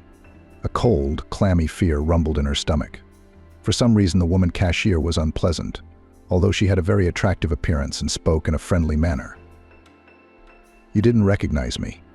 The saleswoman stated the fact as they both settled down on a comfortable bench. I'm Mrs. Caroline Smith, the doctor who delivered your baby 7 years ago. Ava stretched out. Now she really remembered why the salesman's face looked so familiar. All these years I've been tormented by what I did. Mrs. Smith continued. I kept thinking of your eyes, black with grief, thinking of your baby. I'm glad you found each other. I just wish I knew how it happened. What do you mean? That boy? Isn't that your son? Actually, no, Ava confessed. We met him on the street. The kid was in a difficult situation. I'm at a loss, to be honest. It's Arthur, isn't it? Mrs. Smith said. I couldn't identify myself. I've been monitoring Olivia's social media all this time, making sure the boy was okay. Yeah, he said his name was Arthur. And his mom's name is Olivia. Ava confirmed it. So you know the boy, you know his parents? Mrs. Smith's knowledge was frightening. The speculation fluttered around in her head like flushed birds. Ava had sensed almost immediately that Arthur was not a stranger to her. But that was on the level of intuition. And now Mrs. Smith. Ava, I don't understand how Arthur ended up on the street. He's usually well looked after. And I'm even more surprised that you two somehow met, saw each other, ended up together. If you knew how surprised I am by all this, I don't understand it at all. I'll tell you everything. I need to put my mind at ease. And you need the truth. It's not easy, it's the truth. It will change your whole family's life, but you can't hide it any longer. Mrs. Smith told Ava everything. Her daughter Mia's illness and the desperation that drove an honest and decent man to do what he did, and about the baby switch. Ava listened avidly, catching every word. Indeed, her world was changing before her eyes. It was frightening, painful, hurtful, but also joyful. Matthew. He's alive, healthy, beautiful. He's even there now, but his name is Arthur now. But that's all right. It's a good name too, like a king. Can you sue me now? Mrs. Smith lowered her head. I deserve it. What's more, I'm ready for it. Especially as my confession will be very necessary for Arthur to be recognized as your son, for the court to sort it all out. I'll tell them everything, tell them how it happened, and I'll get the punishment I deserve. My sister will take Mia for now. I've been thinking about it for a long time. What about parentage? It's a simple matter of DNA evidence these days. Mrs. Smith was actively plotting Arthur's return to his family. Ava's eyes were spinning. She was in a state of near shock, and yet she felt joy.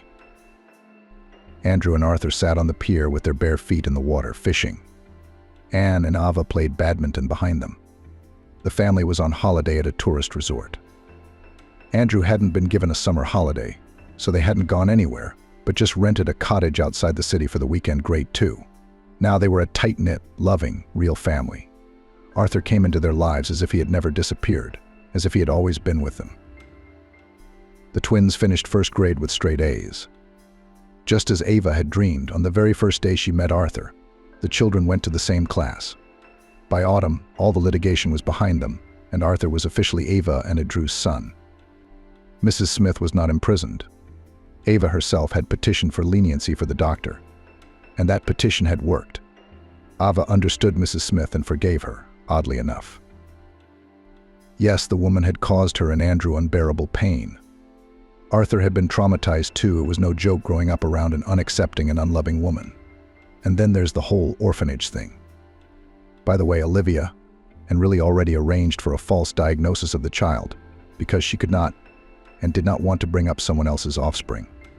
She was about to start a new life altogether. She didn't need the baby. It turned out that she could not just hand over her son to an orphanage. But if there's a disease, then it's a different matter. So Olivia followed the well-trodden path. She bribed doctors, gave whoever needed money. Smart for his age, the boy guessed everything, heard something, thought of something himself. So he ran away. As he understood that it is worth to get beyond the gates of the boarding house for sick children, and he will have no way out. Luckily, Arthur met Anne in the park by chance. The children became friends. Then Anne called her mom for help. I got it. I got it. The silence of the Sunday morning was broken by Arthur's joyous cry.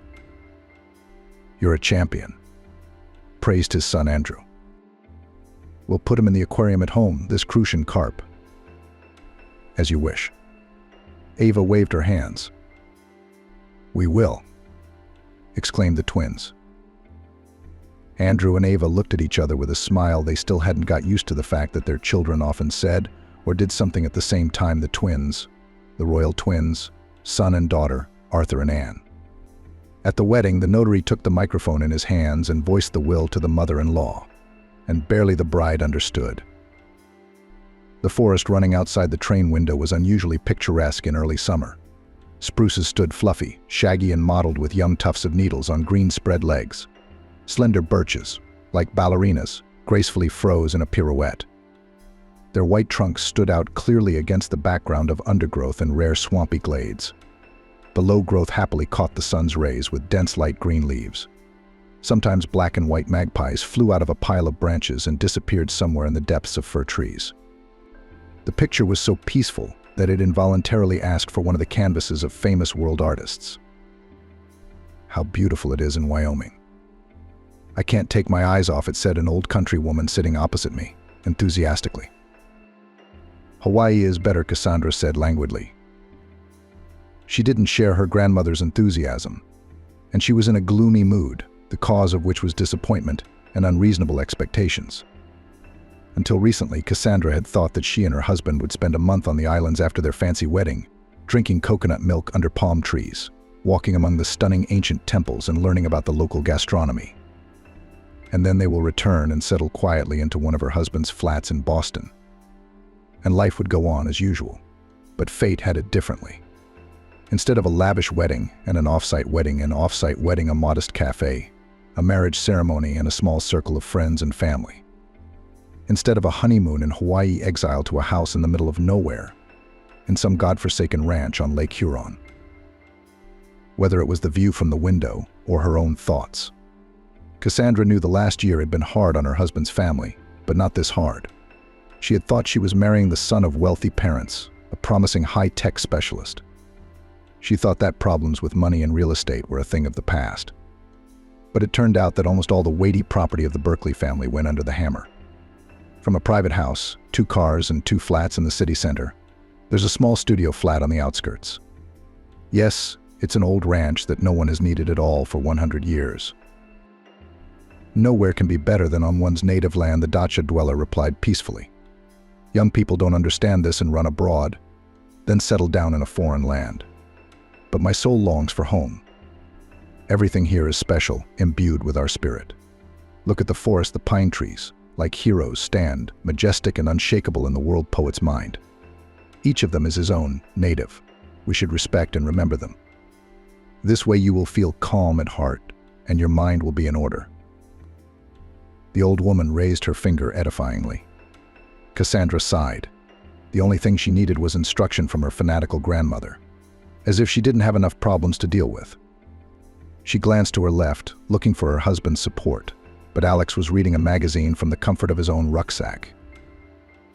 The train dragged the carriages along the iron tracks, tapping the wheels. Soon the friendly conductor informed the young people of their stop. Alex scrambled up, rolled the magazine into a tube, and slipped it into his rucksack. The station greeted the couple with a small platform, old tarmac, a closed ticket booth, and a dense smell of wet dust. It had rained here in the morning, and now the area was fragrant with freshness and lush greenery. It was worth it just to step aside from the path. Is there even internet here? Let's call a taxi, so we don't have to walk through the mud, Cassandra said, jumping over the puddles in her white trainers. Of course there's internet here, I'm planning to work. It was installed a few years ago, after all. You just need to call the provider and connect it, Alex said, grabbing his bags. There are local taxis. But it's only a short walk. Let's march. Don't be fussy. The weather is nice. The girl sighed and hurried after her husband. Carved plait bands, weather vanes, and cockerels, red curtains looked at the guests of the village from the courtyards. A fat ginger cat was dozing on the fence with his paw hanging down. Not even the cackling of the geese, beside which the little girl was looking at the newcomers with interest, woke him up. Cassandra flinched when one of the geese moved aggressively toward her and stretched its long neck. Are you laughing, or don't they bite? Cassandra grumbled grudgingly in response. She didn't like it at the ranch. Growing up in the big city, she had never been drawn to the country life. She and Alex had met while he was studying in Chicago. The guy was finishing his master's degree and had already been working remotely for several years in a large company, testing and developing applications. Cassandra was born into a middle-class family and studied to be a translator.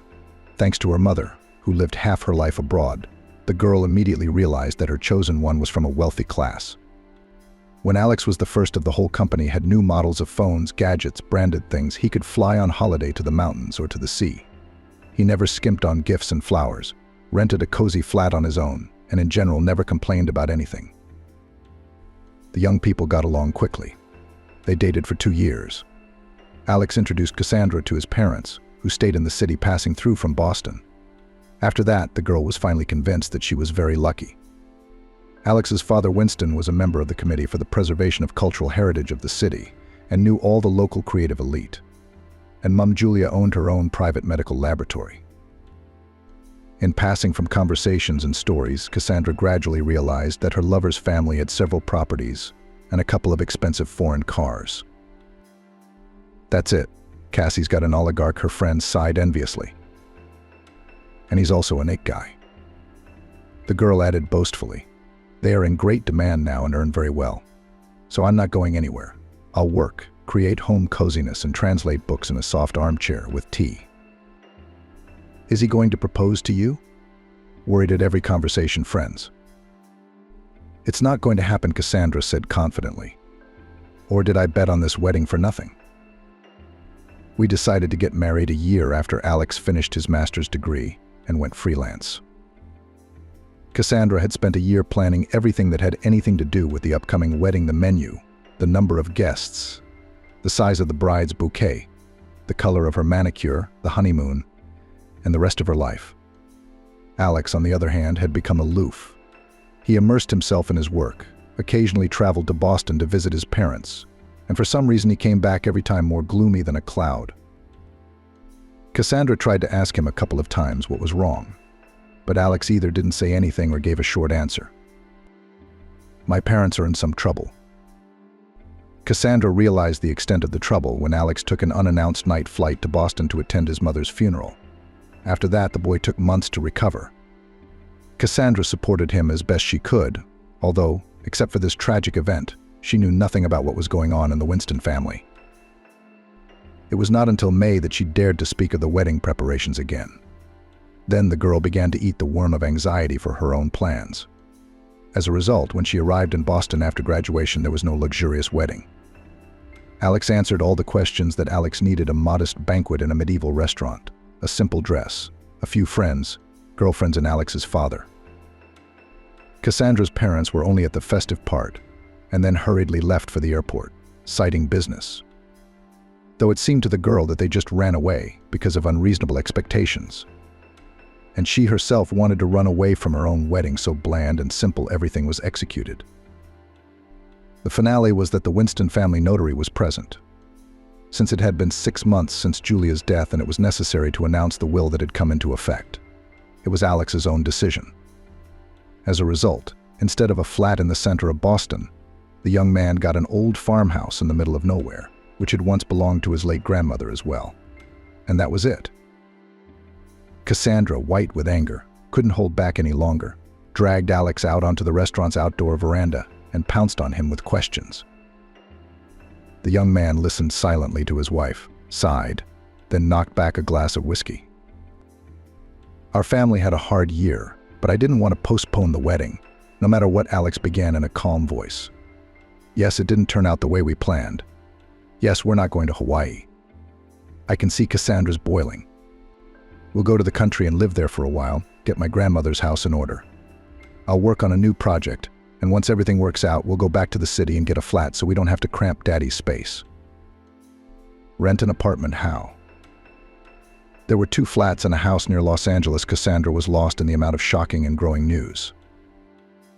I told you it's been a very hard year, Alex repeated briefly. Let's go to the guests. It's hard to entertain them alone. He gently took Cassandra by the waist. The girl was barely holding back tears of impotent rage and anger, throwing a bouquet of cheap plaster phyla in her hands. This was not how she had imagined things, not at all. After 20 minutes of walking, they finally stopped in front of a small red brick house. A wooden fence met and greeted the new occupants with old rags of paint and a drooping gate. Lilacs and jasmine grew lushly behind it, almost hiding the path to the porch. In the yard were weedy flower beds where bells, wild carnations, and iris bloomed alongside nettles. Fruit trees were visible in the distance, and the porch was hidden in the shade of a sprawling willow tree that hung over half the house like a curtain. And you mean to tell me that we're going to live in these thickets? Cassandra stared at her husband, frightened, disgusted. Why the thicket? Alex smiled. A couple of hours to work with secateurs, then sweep and paint fences, tighten hinges. It's a very cozy cottage. Cassandra grimaced in disgust. Alex took a bunch of keys out of his pocket and slipped the key into the lock on the gate. It creaked open. Everything in the house indicated that there had been no permanent owner for a long time. Alex knew that Mum had come here from time to time in recent years. Maybe a couple or 3 times during the summer and once or twice in the winter. There were dead flies on the windowsill in the kitchen. The kitchen, as well as the wicket door, echoed with creaking doors. In the room, dusty blankets covered the bureau and dresser. Alex plugged in the fridge. It hummed happily, welcoming its new owner. A couple of days of cleaning, A couple of tweaks there, a touch up there, a tune up there, and that's it. It will be beautiful. The man looked round the village house with satisfaction. You make yourself comfortable, and I'll get the rest of the stuff in. And I'll call about the internet. There are ISP poles in the street, so we can get it too. Cassandra shook a speck of dust off the stool and sat down. Her mood was worse than ever. She had already imagined what awaited a city-educated lady in the middle of nowhere. No girlfriends, no shops, no cafes, no clubs, no exhibitions and other cultural entertainment. Just gardening, cleaning, cooking. Cassandra remembered with horror the haggard dacha girls from the train. She felt sick to her stomach. She looked at her fresh manicure, then at her white trainers and tried to imagine herself as a peasant woman. That stupid fence, or taking up the vegetable garden with a hoe? She asked her husband unhappily when he had brought the rest of the load into the house. Is there any heating here, or do you have to make a fire in the middle of the room? Why a fire? There is an electric boiler here, Alex answered patiently, carefully putting the bag with a powerful laptop on the table. It's in front of the bathroom in the corridor. You can switch it on at night. I remember it can get chilly in here. For the first few days, Cassandra was literally sick of being in the house and the yard. She was depressed and angry at the desolation and disorder of her new home. She was also filled with boredom. There was no desire to do anything to improve the level of comfort. But Alex started to work with great enthusiasm. The provider's team promised to arrive within 5 days of the request. It's a long journey, he said. While Alex had plenty of free time, he rummaged through the small shed where his grandmother kept her gardening tools and within 24 hours had found a large toolbox and fixed all the loose hinges. Then he visited his neighbor Amanda, a permanent resident of the neighboring ranch, and borrowed a can of green paint, a pair of worn brushes, made a narrow painter's hat out of old yellowed newspapers, and began to paint the fence. So much for dabbling in this backwater, Alex, exclaimed Cassandra, sticking her head out of the window. Alex, tell me honestly, why did we come here? To get away from the hustle and bustle of the city, dear Cassandra, Alex answered. You could help your husband. Alex raised an eyebrow shrewdly, looking at Cassandra from under the newspaper cap. We came here to tidy up the house, do a little work, and spend some time in nature. Why don't you make some dinner or go to the shop instead of grumbling? It's not far. Cassandra grumbled reluctantly on the windowsill. Her stomach rumbled. It was the evening of her second day here. They hadn't eaten anything but the tinned food and instant noodles they'd brought. No matter how hard I tried, Cassandra sighed. Her husband was right.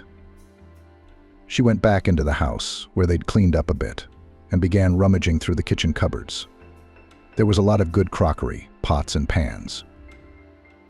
I'll see if I can get some food, Cassandra told her husband as she carefully rounded the paint-glossed wicket. Where are you dressed up like that to get it all dirty? Alex laughed, looking at his wife's white trainers. It rained last night. Cassandra only glared back and walked down the street with her headphones in her ears. The shop was indeed a 10-minute walk away. But the local saleswoman, hearing the words parmesan, bacon, spaghetti, only shrugged her shoulders and laid out a packet of pasta, sausages, melted cheese on the counter in front of the customer. The village shop didn't have the delicacies of the city supermarkets. Cassandra sighed, took some more vegetables and bread, tea, sugar, salt, a few apples and eggs. It turned out that all the purchases didn't fit in the rucksack. The shop assistant looked round at Cassandra and nodded at the mesh bag that was also sold in that corner of the village shop, where you could find everything from washing powder to a doll in a pink dress. Alex smiled as he watched his wife, grumbling, drag the grocery bag through the puddles home. Cassandra's white trainers had turned into a muddy mess. You made it from the house to the shop and back, Alex greeted her, chuckling. I think there were galoshes in the shed. Come on, Cassandra swung at him with the loaf that didn't fit in the bag. Next time you'll wear galoshes. She put the groceries on the porch and, to Alex's laughter, began wiping her muddy shoes on the grass. By supper time, the man had finished painting, and Cassandra had tackled the rustic cooker, boiled pasta and sausages, made sandwiches, and even found an old jar of pickled tomatoes in the shed. Alex opened the window, admiring the golden sun, which was already beginning to cast its pink evening glare into the clouds. In the middle of dinner, when forks clattered on plates, Alex couldn't resist and poked his wife good-naturedly with his finger in her shoulder. "What are you shoving?" Cassandra was indignant. "You have to admit that it's not bad here," Alex said, looking out the window. "Bad," replied the girl with a full mouth. "It's dirty. The mosquitoes are biting. Civilization is on the verge of fantasy." Instead of answering, Alex gently took her by the chin and turned her to the window too. "And what do you see if you put aside the whimsy?" Cassandra swallowed the sausage, feeling like an idiot with full cheeks. She swallowed and still began to look at the sky and the bushes. "I can see and smell paint," she said after a moment under her husband's gaze. Alex sighed tiredly and started eating again. "What did I say wrong? Why are you so disappointed?" Cassandra asked. "Nothing. It's fine," the man replied, putting the tomato on his fork. "Eat it before it gets cold." The internet was connected 2 days later, and Alex immediately started a new project, trying to make up for the forced pause. Although during this pause he managed to do a lot for the house and the site. "How do you feel in the middle of nowhere, dear?" her friend asked Cassandra sympathetically over the video call. Terrible, she began to complain and suddenly realized she was lying. A surprising feeling of inconsistency between words and feelings. Demandingness protested inside. Contrary to herself and her habits, Cassandra was gradually getting used to the village silence and solitude. It was all reaching in and dispelling such familiar hustle and bustle and sticky city comforts. No, she still didn't like the dirt, the old furniture, the overgrown yard, didn't like taking Spartan showers as long as there was enough hot water in the boiler. Cassandra didn't like having to cook every day. But she liked something else. What it was, she hadn't quite figured out yet.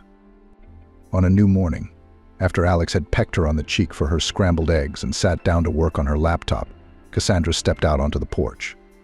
Her gaze fell on the thicket the flower bed become. The hostess contemplated the triumph of Flora for a couple of minutes, then made up her mind. Cassandra looked round the shelves and found a rake, gloves, and a small rag in the shed. With her battle gear on, she hesitantly walked towards the flower bed. "Ouch, you bastard!" The girl shrieked, grabbing the stems of nettles. Old nettles. The gloves could not resist the formidable plant. Cassandra burned herself. The leaves burned her wrists. "Who grows weeds like this?" she muttered. "Now it stings. Everything in my hands." "I'll give you my gloves now. They're elbow-length rubber. That'll do," she heard a voice from somewhere on the side through the fence, enclosing the neighboring plot. A vivacious old woman in brightly colored tracksuits, flip-flops, and an oversized t-shirt looked at her curiously. On top of that, she was wearing sunglasses with some wildly colorful frames. Granny gave Cassandra a cheeky thumbs up and disappeared around the corner of her own house. "There are enough freaks around here," she muttered, forgetting about the red sore spot on her wrist. In the meantime, the grandmother returned and handed Cassandra the gloves. It was indeed much more comfortable to pull the aggressive plants out of the ground. "That's right," the new acquaintance supervised from the side. "And then use a hoe to cut the roots so they don't grow back." Cassandra mumbled. "Thanks." The granny annoyed her, but the tenacity with which she'd taken to helping the stranger was admirable. "I see you've already met Amanda." Alex looked out of the window and waved at her neighbor. "Hello, Alex," the granny responded vividly. "Why do you keep order, but don't trim the trees? These trees have grown wide." "We haven't got to them yet," the man smiled. "There's a lot to do with the house." "I understand," the neighbor nodded. "How long are you here for?" "A month. We don't know exactly yet." "We'll see," Alex answered uncertainly. The flower bed was gradually becoming neat. Cassandra felt some moral satisfaction from it, though she was tired and dirty in the soil. Her neighbor was already handing her a pruning shears over the fence. "Here," she said. Cassandra's eyes bulged at him. "You don't know how? I'll teach you how to do it." Before Cassandra could open her mouth, a couple of minutes later, under Amanda's careful guidance, she was confidently working the pruning shears around the bushes and trees. Alex looked out the window at the work in progress and chuckled softly. Amanda was nimbly directing Cassandra's actions. So much so that the work was getting done that there was no time to take a break. By lunchtime, the two of them had cleaned and trimmed the front garden. At the same time, they washed the trees and even the windows outside. That energetic grandmother drove me crazy. Cassandra sat down on the porch, wiping away the sweat. You did a good job, though. Alex grinned. What? No, she was just so quick to command. Cassandra didn't notice that she was laughing in the flow of indignation. A few seconds later, the two of them were laughing. By now, the neighbor had gone to her room. I think you're beginning to understand the charms of life on the ranch, Alex said, putting buckwheat porridge on his plate. I wouldn't call it charms, Cassandra said, scrubbing the dirt from under her fingernails in the sink. But I have to admit, even if it's not my style, I've enjoyed today. Alex was radiant. Only our neighbor is a strange aunt, Cassandra continued, not noticing Alex's smile behind her back. If she makes me work like that again, I'll have a fight with her, by God. There you go, you're already using country slang. Alex approached his wife from behind and hugged her tightly. Cassandra was a little taken aback. She wasn't prepared for surprises in such a domestic situation. But she warmly stroked her husband's palm at her waist, turned to him and hugged him back. I knew you weren't hopeless, he said quietly in her ear, and that you would eventually realize why we were here. Cassandra pulled away suddenly and looked Alex seriously in the eyes. Why we're here, I've more or less already realized. But the events that led up to it are still a mystery. Why don't you tell me what happened to your family? The man let go of her waist and cautiously sat down on the stool behind her. Alex was making up his mind about something, rubbing his fingers against each other, crumpling his cheeks. Cassandra knew that state. It was like this when he was gathering his strength for something important, like when he'd proposed to her. I was taught to keep a low profile and told that no one cares about other people's grief, Alex began. That's why I went through everything that happened alone. Except for my mom's death. I couldn't hide that. Alone. That means family. You weren't family at the time. And no offense, please, please, please, please. If I dumped everything that was going on you, I don't know what would have happened. Would you get emotional or would you just leave me? You know, that's what we men are like. We complain and nobody wants us. Cassandra was struck silent.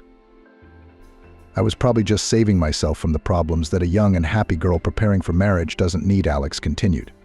And I knew I was strong, that I could handle it. His voice shook a little, but he continued. I got through it.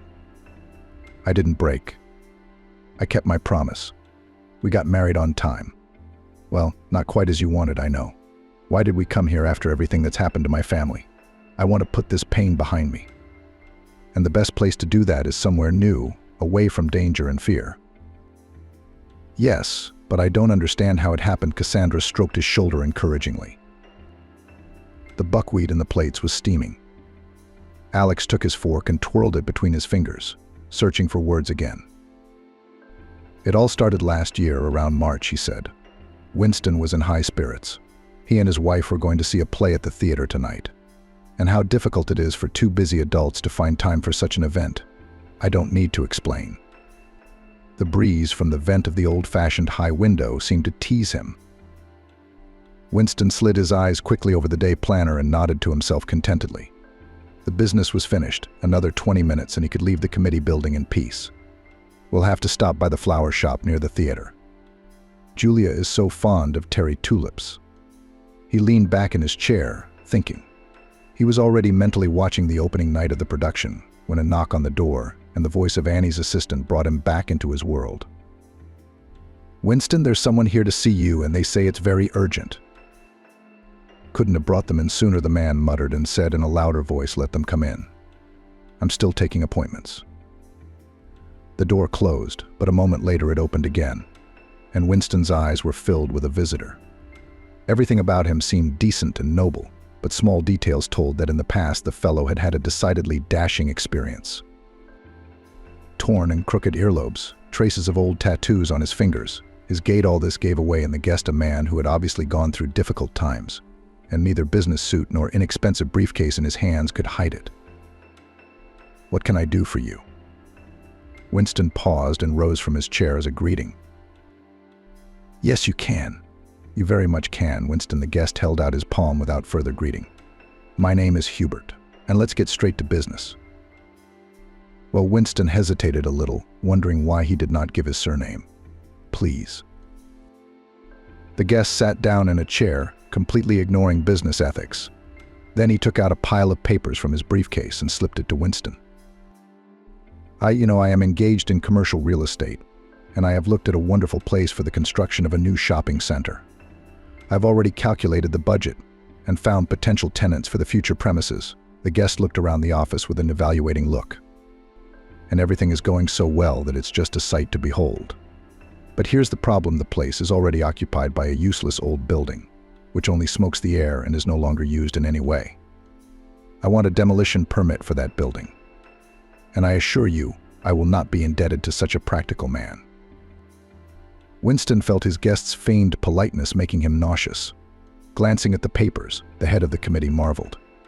The guest called the museum building, built in the 70s of the 19th century in the European Baroque style, a useless building. The building was indeed in a bad shape, but it was not a barn, which can be leveled to the ground without hesitation. "It is a monument of architecture, a valuable example of the skill of Russian builders," Winston said loudly. "In rotting." "Your monument only spreads mold year after year," Hubert grumbled. "There are ponds of them all over the region, like mushrooms after the rain. Everywhere you go, you're bound to come across some valuable dog box or architectural masterpiece in the form of a beer stall. One less nobody will notice. We are going to start its reconstruction in June. The money has already been allocated for the purchase of materials. I'm afraid you'll have to find another place for your construction." Winston folded the papers in an even stack and handed them back to his guest. He frowned for a moment, then reached into the inside pocket of his jacket. "I'm sorry, I forgot that these things don't just happen." He pulled out a dark envelope and slid it across the table to Winston. The head of the committee stared at the envelope blankly. Of course he realized and knew what was in it, and he was lying to the official who said he had never taken the money. Winston had taken it too, but only at the beginning of his business, when he had not yet realized the consequences of such actions. He was disgusted to accept money from this particular man, as if he were about to get his hands into stinking swamp mud. "Take this away at once and vacate my office." Winston looked sternly at the guest. "I said no authorization would be granted." Hubert tucked the envelope back into his pocket, his face contorted with anger, resembling an old sock. "Well, I tried to do things the easy way." He stood up and pulled back the hem of his jacket. "But I guess the old ways are still the most reliable. Winston, I'm not going to let this go. You'll be sorry you couldn't negotiate with me." The guest suddenly changed his unpleasant expression to a stone-cold mask before he closed the door with a loud slam. "Don't be ill," the committee head muttered as he glanced at the impudent man. The historic monument may have been saved, but the mood was ruined. And in addition, Winston had a strange feeling that the obnoxious man was vaguely familiar to him. It was hard to call spring New York friendly, but on this day of the first week in April it was nothing short of a miracle. The wind from the bay had stopped blowing cold gusts through the streets, and the frowning clouds had lazily spread away, allowing the sunlight to touch the cobblestones, pavements, and roofs of the old buildings. Julia even opened the window in her car and enjoyed inhaling the spring freshness, slightly damp from the canal water. "The weather is just perfect." Looking out the window with admiration, her best friend Laura exclaimed. "Let's go to that lovely coffee shop on line 20, Julia suggested. We'll have a cup of cappuccino with syrup, and then we'll walk along the river and look in that shop with Turkish perfume." "What a tempting suggestion," Julia said, watching the traffic lights at the crossroads. "I think it's a good day for it. Let's just go to the lab to get the paperwork. I need to buy supplies." Laura nodded, then took out a mirror from her purse and began to color her lips, anticipating a good time. "You know what they say about people like you, God kissed?" she asked her friend, slamming the mirror shut. "I'm an atheist." Julia grinned, letting pedestrians pass. "I believe in evidence-based medicine, scientific data, and exact science." It doesn't matter whether you believe or not, Laura insisted. He loves you, and don't you try to argue. Look, your husband is a prominent man, and the marriage is one for life, and your kids are both smart and settled in life, you might say. Alex also works in a promising field and has almost got an honors degree. Mary is offered to work in America she hasn't even studied yet. Isn't that God's blessing? Julia wrinkled her nose. Her pious friend had started the same old rant. How many times they'd argued about it was beyond counting. But Laura was right about one thing. Julia was proud of her children. Her eldest son Alex was due to finish his master's degree at a prestigious university in a year's time. And the youngest daughter Mary studied in her hometown and chose the path of international management. She dreamed of traveling halfway around the world. Mary had already received an internship offer in a private travel agency in the States as a specialist in Eastern Europe. The car pulled up in front of the lab building. Julia grabbed her purse from the back seat and headed for the door. She loved her work and had invested a lot of energy, money, and time in her brainchild. An endocrinologist by specialty and a skilled manager by vocation, Julia had combined the two into one. A few years ago, she finally opened a private laboratory. It took a long time to save up, to get into loans for expensive medical equipment, to negotiate with direct manufacturers, to find specialists, to teach them how to work with complex new generation devices. But it was all worth it. The lab quickly became famous. And plus, Julia established referrals for analyses from familiar doctors to herself through old connections. The result pleased her every day, but still had a lot of debts, had to pay the staff, not stingy. After all, it was difficult to find the same professionals who were trained by Julia herself. We had to buy new devices to meet the demands of medical centers and some wealthy clients. Sometimes I had to do some analyses myself. But all this warmed her soul and only motivated her more to develop and improve her unusual business. Inside the laboratory at the reception desk, she was always greeted with a smile, and not a fake one, but a sincere one. Julia had never shouted at her subordinates in her life. She was able to hold herself confidently, without any aggression, which achieved the respect and love of the team. Some regular customers also welcomed her. Julia went behind the counter and hurriedly ran her eyes over the prepared documents. Once a week, the receptionists collected all the necessary paperwork for her here. Catheters, syringes, bandages, gloves, shoe covers, Julia mumbled. "June, where did you use so much of it? Did you eat it?" "Julia, there's been a lot of people this week. We've already run to the pharmacy to buy shoe covers and gloves," said the receptionist. "Take a picture of the receipts and send it to me in a private message, and I'll compensate for the expenses," declared the owner of the laboratory with a smile, placing a folder with papers under her arm. "I'm leaving for the day. The consumables will be delivered tomorrow morning. Oh, and tell Betty that I approve of the leave for June. Just make sure she puts in her notice so we can do this the right way."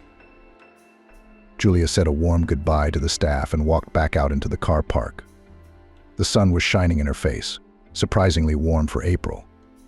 The woman breathed in the fresh air. At such moments, she realized that life had really worked out. Whether it was God's will or her own efforts was not so important. The coffee shop was incomplete. In the afternoon, the women sat at their favorite table, took drinks and desserts. The friendly barista winked at Julia and asked if she would like to add spice to her coffee in the form of brandy. Julia delicately declined, but Laura nodded eagerly. "And yet, how amazing it is in the world," Julia said, sipping from a large cup. "I am an atheist and you are a believer. But I won't say a harsh word. And you can respond with a strong word. I'll give to a beggar at the crosswalk and you're squeamish. I love animals, and you're not even interested in cats. How so?" "Kindness and faith in God are not the same thing," Laura retorted. "Is blessed with cognac in her drink. What about the statement that God is love?" Julia smiled. "My dear, there is not enough strength to love everyone. That's why you should love yourself and what you like or who you like." "It is wrong," Laura objected. "It does not interfere with my life. But if I get a cat, which I will not love only out of a sense of necessity to conform to God's design, then every day I will be tormented by it with conscience or head." "That's one good thing, not bad," Julia said. "What is the 100th or the 1,000th time we've had this discussion?" Laura waved her hand and changed the subject. We've been sitting here too long, and Turkish perfume won't buy itself. Yes, I think so, Julia nodded. There's a fragrance that's been on my mind for a long time, and Winston could use a little something to add to his meager corner. It was windy along the river, but still pleasant. There were occasional boats and launches cruising along the water's surface. It smelled like fresh fish or sea salt and stone. What a wonderful Tuesday, Laura said at the doorstep of the perfume boutique. And weekdays can be nice, can't they? Julia laughed back. The women entered the shop and began to sniff the various perfumes and toiletries. An obliging chap kept checking their preferences and running from one shop window to another. Soon the friends made up their minds. The salesman packed the bottles in branded bags and handed them to the female customers. Waiting for payment by card, the terminal briefly announced that the purchase had been successfully completed. At the same time, Julia's phone rang in her purse. She lightly held the device to her ear, said a couple of times. Yes, then went as pale as a sheet. The bag of vials fell out of her hands and shattered, hitting the stone floor of the boutique. Julia flew into the hospital as if she'd fled for her life. Her heart was pounding loudly, her pupils were fluttering, her trembling hands were clutching her car keys, her blood was pounding in her temples. The woman rushed down the corridor to the wards, ignoring the doctors and nurses along the way. Already at the intensive care unit, she was caught almost hysterically in an embrace by Winston. "My girl," sobbed Julia, like a wounded wolf, hanging in her husband's arms in impotent rage. "Let me go to my girl." Winston clutched his wife to him, trying to suppress her panic attack, at least a little to take away the trembling from the shock. Laura appeared in the corridor, unable to keep up with her friend. She put her hand on Julia's shoulder in embarrassment and concern, and she looked at her with tearful eyes, full of despair and rage. "God's providence, you say? Is that your way of saying he loves me? It is your fault. You have foretold it," Julia shouted. Laura recoiled, and Winston pressed her even tighter against him. "Would you like a sedative?" asked a nurse who appeared nearby. "Yes, please," Winston nodded. "And me, too, if you can, just a little less." The girl in the white coat nodded briefly and disappeared into the office. When Julia stopped sobbing and collapsed on the sofa in the corridor, Laura asked Winston cautiously, "Winston, can you tell me what happened?" It was as if she had died after the call, and all the way she kept repeating, "Mary, my girl," and she drove so hard. She almost hit me a couple of times. Winston sighed heavily. The sedative had a slower and weaker effect on him. Today, Mary had been hit by an unknown man in a car on her way to the university. The ambulance brought her here an hour ago. They sent her straight to intensive care. No word yet. Is she alive? What are her injuries, prognosis? "And the hit-and-run driver?" Laura asked. "What about him?" "He fled the scene. The police are going through the cameras from the scene. There's mud all over the license plates and tinting all over the place. It doesn't make any sense. They're going to make a criminal case." "They probably won't, but they'll get nailed," Laura suggested. Winston clenched his fist on his knee. How could it be? A young girl run over in broad daylight in the city center. He continued to wail in a low voice. Julia cried quietly in his arms. People were changing. The lights came on in the corridor, heralding the coming of evening. Laura sipped her coffee a few times, then apologized and left, asking Winston to be on the phone. Finally, the doors to the intensive care unit opened, and a surgeon stepped out. Doctor, Winston and Julia, who had more or less calmed down, immediately instinctively stood up. The surgeon nodded at the office door a little further away. Everyone stepped inside. "Let's go without much ado and softening. I understand all your worry, so I won't drag this out," he said, sitting down at the table and folding his hands in front of him. "We're ready," Dr. Winston nodded, squeezing Julia's palm tightly. "Right now your daughter is recovering from surgery. Her condition is stable and serious. We have made every effort to save the girl's life after her injuries, but at least one more complex spinal operation will be required. We are willing to do anything to make sure her daughter gets better, Winston said. There is a catch. The doctor looked even more seriously into the parents' eyes. Very few specialists in our country will be able to perform such an operation. If they refuse, you will have to go to our colleagues in another city. And what happened next? Cassandra asked almost in a whisper, nervously crumpling the edge of the tablecloth in her palms. The buckwheat porridge in the plates had long since gone cold. Outside the window, she could hear the cicadas chirping back and forth and the rustling of lilac leaves. Of course, my parents had agreed to the operation. Julia had spoken bitterly then about Mary's longing to go there. So she's going.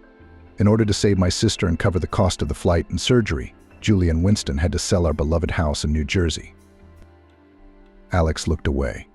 His eyelids trembled faintly, betraying the tension and bitterness of losing the family nest. The cicadas outside the window sounded alarmingly, sharply, and one of them snapped from the birch tree in the yard across the street. Cassandra felt ashamed. Shame swept through her body like the splash of an April puddle.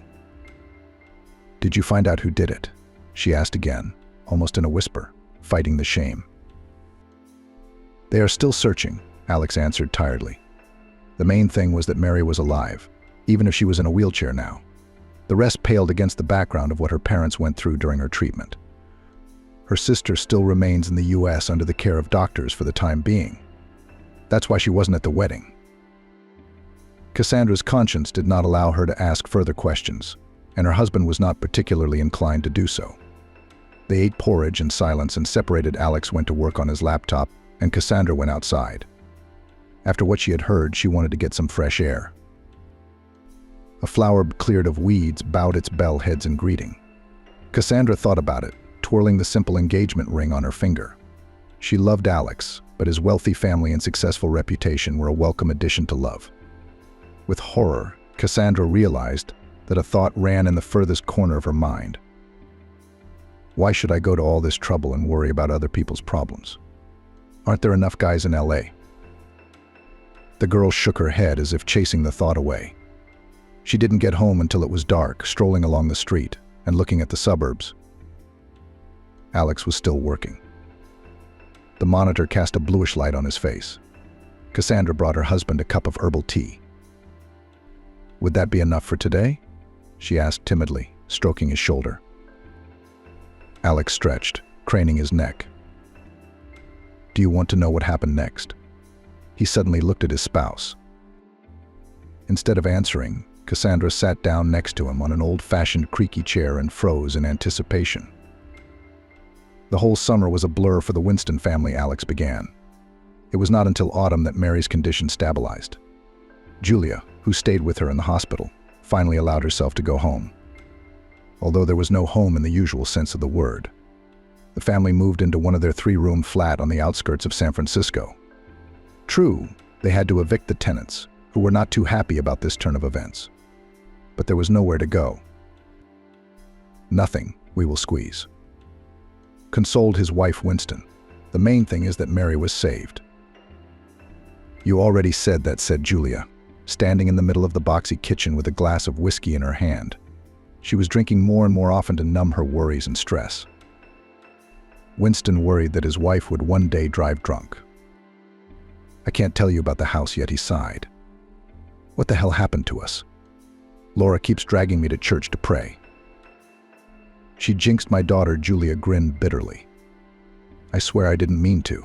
Maybe she jinxed her daughter by accident." Winston didn't agree. His memory obligingly jogged his memory of the unpleasant face of the petitioner who had threatened him months ago. What kind of nonsense is that? Winston took a deep breath. If you believe the threats of every disgruntled person over the years, you could have been sleeping in your coffin a long time ago. You don't believe any of this, do you? What jinx? Just a drunken cretin in the wrong place at the wrong time. I don't believe it. But my gut says otherwise. Julia shook her head. Julia sipped from her glass again. "And why can't the police find him yet?" She sighed. "They're afraid to dig deeper, to keep the case quiet. I know they feed me excuses, like the car's gone to ground." Winston shrugged. The couple were gloomily silent. They both had a lot to do. They had to sort out their belongings after the move and get back on track. Julia slept badly in the new place. Anxious. Even a strong drink and fatigue couldn't put her to sleep. Every rustle woke and frightened the woman. She thought she heard a wheelchair creaking or the beeping of monitors in the dark corridor. She shuddered in her sleep and only dozed off at the 4th hour. But Julia didn't get much sleep that night. The phone rang insistently. The woman stretched sleepily and pressed the receiver to her ear. It was the security firm to which the lab's security system was connected. The person on duty dryly informed her of a fire in the building. Julia immediately woke Winston, and the two of them, barely pulling on clothes, ran out to the car. The car sped through the morning Los Angeles like an arrow. It was so strange and out of place in the calm that enveloped the city at such an early hour. When they pulled up to the lab, 2 fire trucks were already working there. Smoke was billowing from the windows. The flames had partially blown out the glass. A sign with the lab's name bent by the fire was lying on the pavement. You could hear glass, test tubes, flasks, sterile cabinets bursting from the heat inside. The fireman waved his arms, blocking the path of a shocked Julia. "You can't go in there. Step back a safe distance, please." Julia watched her brainchild burn as she stood beside her car in the morning car park in her nightgown and hastily thrown on overcoat. Her labor, her experience, her reputation was burning. Her soul was burning with impotent rage and the injustice of what had happened. Winston, shocked at first, quickly pulled himself together and pulled his wife to him, ready to cry. "We'll get everything back, we'll find out, we'll punish those responsible. I promise you," he reassured Julia. But her eyes said otherwise.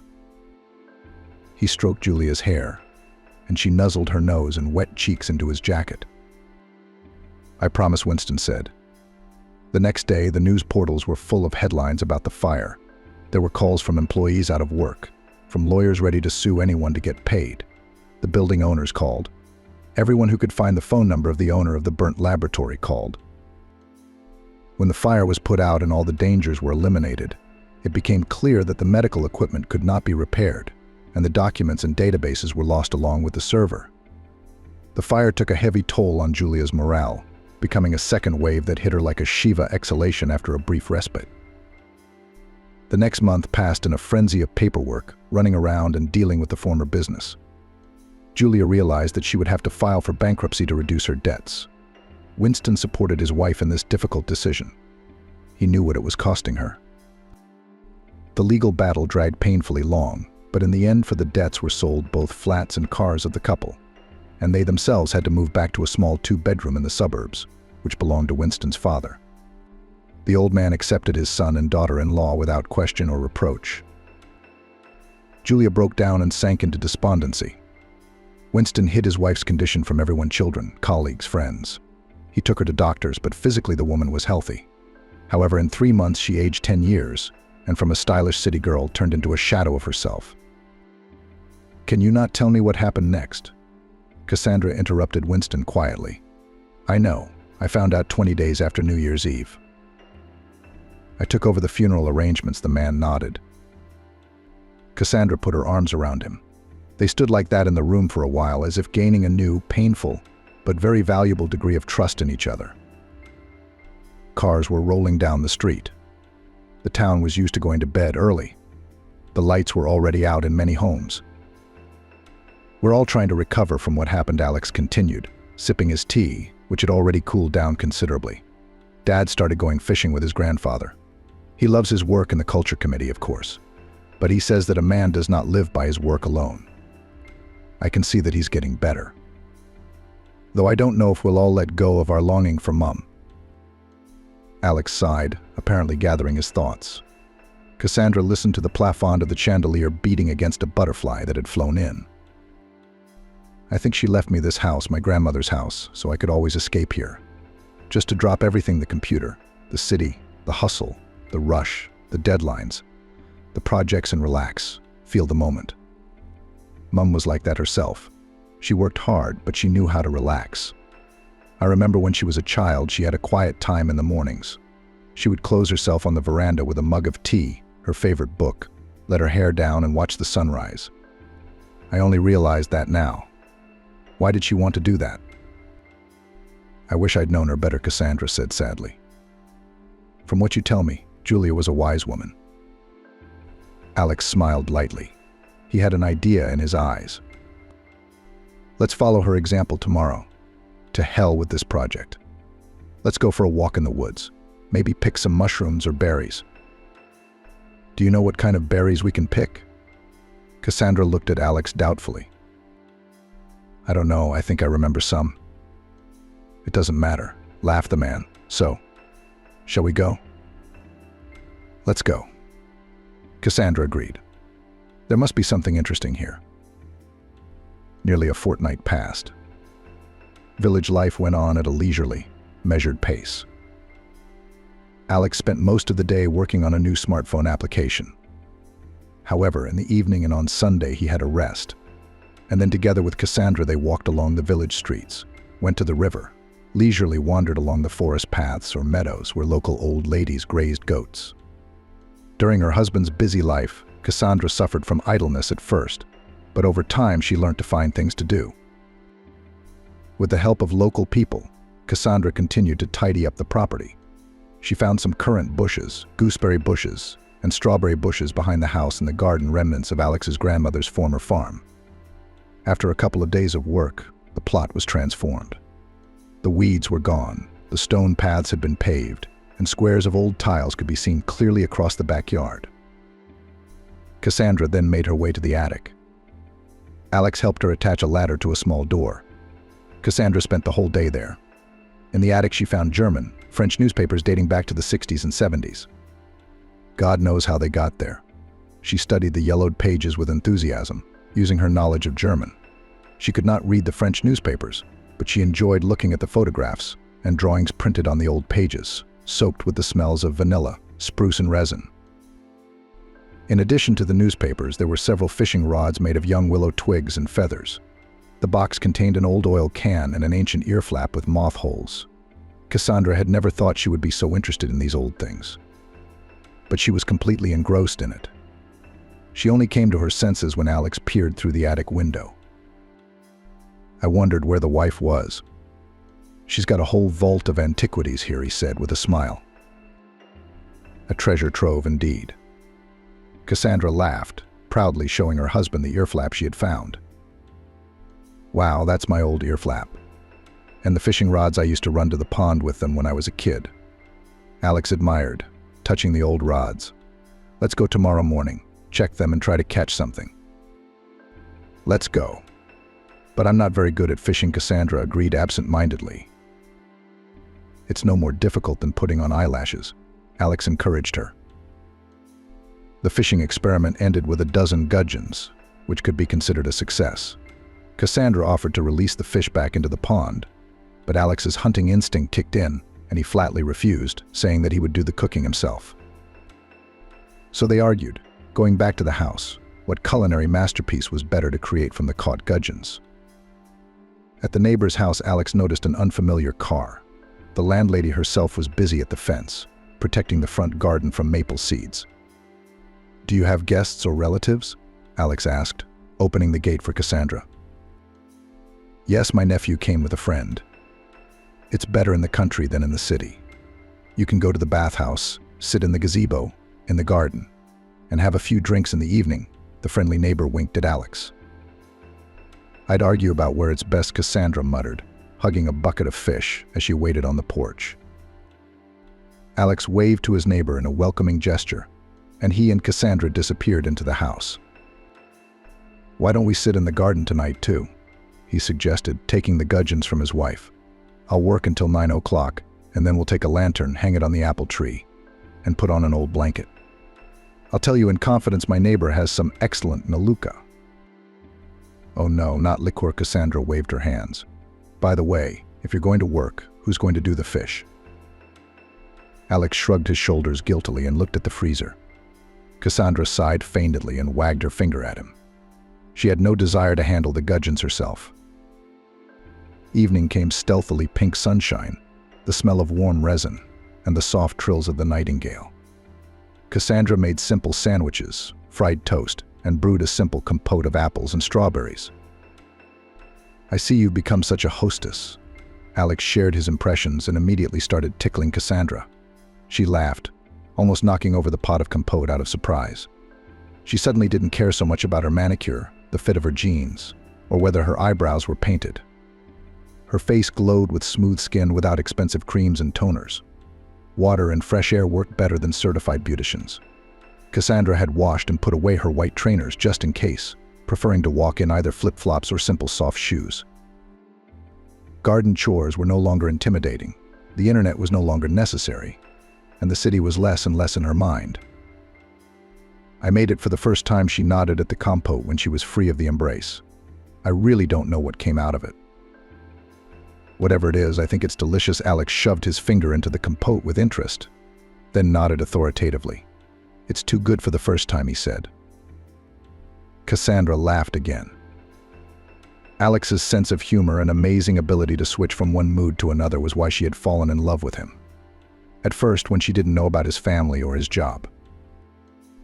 In the orchard under the apple trees, they spread an old blanket, covered it with a plaid, hung a lantern on a branch, brought out unpretentious treats, and sat down to play real bone dominoes in a box Cassandra had also found in the attic. Soon the sun was almost down. The scarlet rays fell into the forest tops. The reeds subsided, the night crickets chirped, the airwaves from the shaggy shepherds in the fir trees rustled. A chill came from the river. Night butterflies and moths danced under the lantern. Alex and Cassandra were enjoying the magic of the village evening when not quite sober voices came from the neighbor's plot.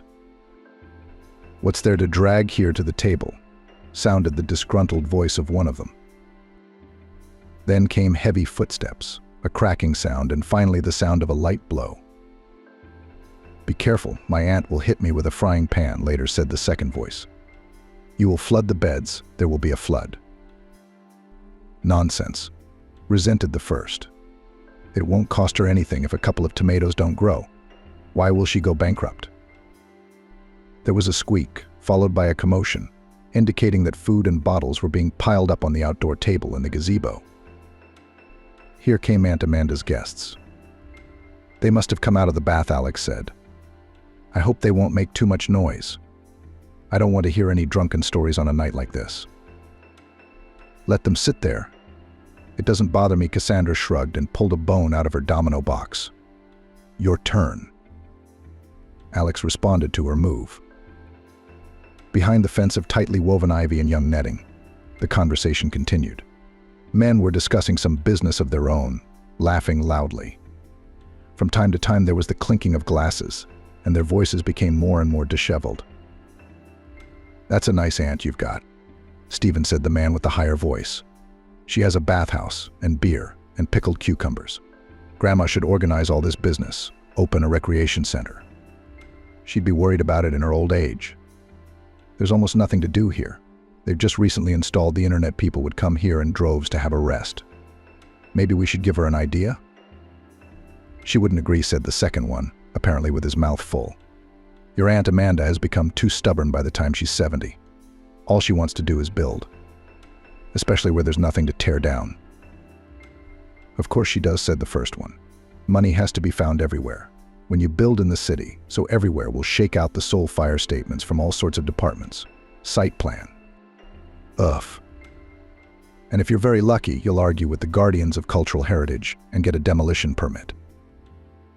The voice deliberately said the last sentence with excessive expression in its intonation. Alex's and Cassandra's ears perked up, somehow unknowingly and mutually. "You mean that story about the Winston family, don't you?" grinned the other one. "Yes, that one, wasn't it?" confirmed the first. Alex and Cassandra froze with cups in their hands and looked at each other without speaking.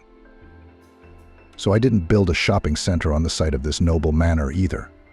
But I have spoilt this official's life," boasted the first one smugly.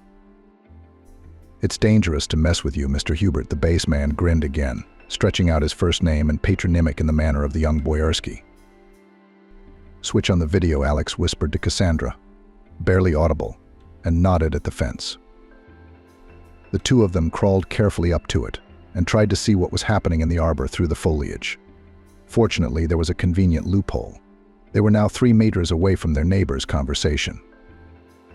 Cassandra switched off the screen of her smartphone and pressed it as tightly as she could against the hedge, which both allowed them to hear everything and concealed them from view. I've had a grudge against Winston SR. For a long time, ever since he took my girlfriend from me, the first voice continued. That fool, Laura. She rushed to him. She said he was kind and always there for her, but you, Hubert, you're like a dog, always hanging around. A pain in the arse, you see. And he loved her like hell. Women never tell the truth. When he noticed, he threw a pickle on his fork. That's all right. The opportunity presented itself. I got that bitch all to myself. Hubert said to himself, I'm a good dog. I hope you won't hold me accountable for any of my blunders. Well, Stephen said, the man who loves money and respects my rules, I'm your best friend, but also to those who have such a bath and a kind mistress. The men laughed. They drank again. Do you know who it is? Cassandra whispered quietly in Alex's ear, who was barely breathing and catching every word. I don't know, but I can guess, he said. My father had a comrade in his old photographs, and he didn't like to talk about him. I think he's sitting in front of us now. Hubert shook off the fly and put more mushrooms and pickles in the bowl. So what did you do with Winston, tell me? He asked his drinking partner. He crunched his knuckles and grinned unpleasantly, as if he had been waiting for that question. It was nothing special with him. What was the classic saying? If you want to hurt someone, find his weak spot, so I found it. Hubert took a loud bite of pickle. His woman first. I made inquiries, and then I sent one of my young men, brigade outlaws, to visit Winston's fool at the crossroads. But the sad thing is, he didn't quite pull it off. The girl was rescued. Her father sold the house so that she could have her legs done by foreign surgeons, the narrator continued, forcibly restraining his growing indignation. Cassandra barely held back her sobs, and Alex's face changed. The smartphone continued to write. Hubert was glowing with pleasure. It was obvious that it was not the first time he had told about such terrible things. On my advice, he poured a new drink into his shot glasses. Then he was silent again, waiting for them to exhale, to believe in miracles. Raz Hubert batted the air with the palm of his hand. Wiring problems in her office, and goodbye $1,000,000 test tubes. Stephen, you'd admire my abilities. What happened next? Interrogated the drinking buddy. What was next? I wanted to get to my son in New York. I didn't. The cops were digging so hard about the arson and the hit and run. There wouldn't have been enough money for all of them. I'm in favor of putting that bastard away for the rest of his life. Alex glared hatefully at Hubert through the net of leaves. That's who's to blame for Mum being gone. Cassandra held her husband tightly by the shoulder and shared his rage. But giving herself away was not to be tolerated. They say the 90s are gone. Hubert waved his hand picturesquely in the air.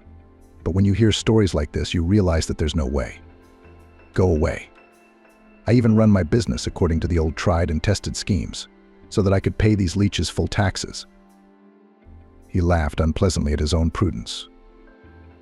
Good. It's a wilderness and a fairy tale here. The man stretched himself. Next, the conversation turned to the subject of mistresses, but Alex and Cassandra were no longer interested in that. They listened for another 10 minutes just in case. Then the men disappeared in the doorway of the bathhouse. In the morning, Alex sat in the kitchen darker than a cloud, drumming his fingers on the table. All they had at their disposal was a dictaphone recording of the conversation. It was a lot, and very little at the same time. Hubert could easily tell there was another person on the tape altogether. And all of it shook Cassandra's smartphone in the air. The slippery type has covered all his orifices with either money or lawyers. Alex frowned even harder. An hour ago, he'd seen Hubert and Jack throw their bags into the car and drive away. What was left in the gazebo the day before was of little concern to them. There's already a criminal case against the sister, Alex said slowly. The fire is also being investigated, but it's too slow. It's understandable that a recording would speed things up. Cassandra nodded understandingly. I know that look. Did you come up with something? Instead of answering, Alex got up and quickly headed to his desk, where he had a few blank discs in his laptop case. Tomorrow I'll go to the city and take the present to the police, he said. clicking the mouse. And at the same time, I'll meet a fellow from the tax office. I think he'll be interested to know how Mr. Hubert's firm is doing.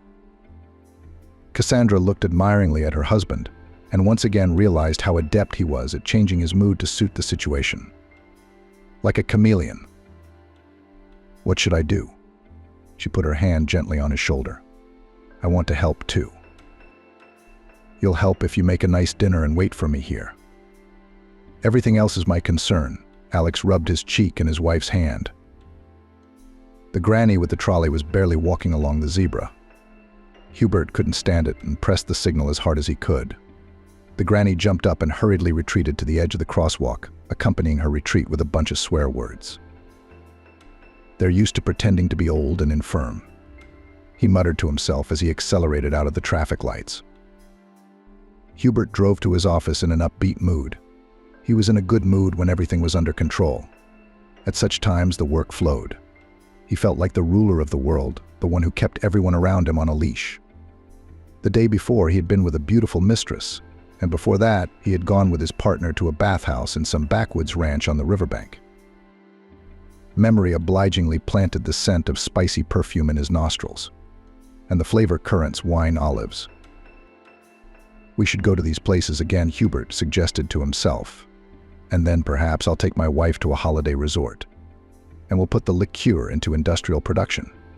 It's not a good thing to lose such recipes. He drove up to the business center, where he rented almost the whole floor for his firm's office, and with some surprise saw a police car with its flashing beacon on at the entrance. His heart sank unpleasantly. As Hubert stepped out of the car, an officer with an ID slowly approached him. Hubert? Yes, he nodded calmly. During his years in business, Hubert had learned to hide his fear and insecurity behind a stone face or sycophancy, depending on the individual in front of him. We're conducting a search of your office. Do not attempt to interfere with police work. What's this about? Hubert yawned as he asked the question. There is information about tax evasion and business splitting, the policeman replied briefly. Hubert didn't raise an eyebrow. In his mind, however, he was feverishly going over in his head how he could have blundered. On the floor, the staff were already crowded in the corridor in front of the offices. Megan's secretary was sobbing, smearing mascara on her face. Hubert, what's going on? Are we all going to jail? She clutched at her heart. No one's going to jail. Stop being hysterical, he told her. He had already realized that someone had ratted him out in cold blood and in a big way. Hubert also realized that he could not get away with it. Was he preparing to deny it or to keep silent? The policeman in charge of the search received a short phone call. He then approached Hubert. Hubert, you are detained on suspicion of committing an offense under the part causing grievous bodily harm.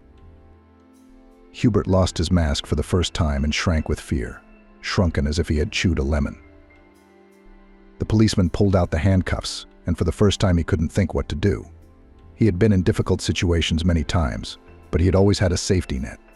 Now his brain was looking for it and not finding it.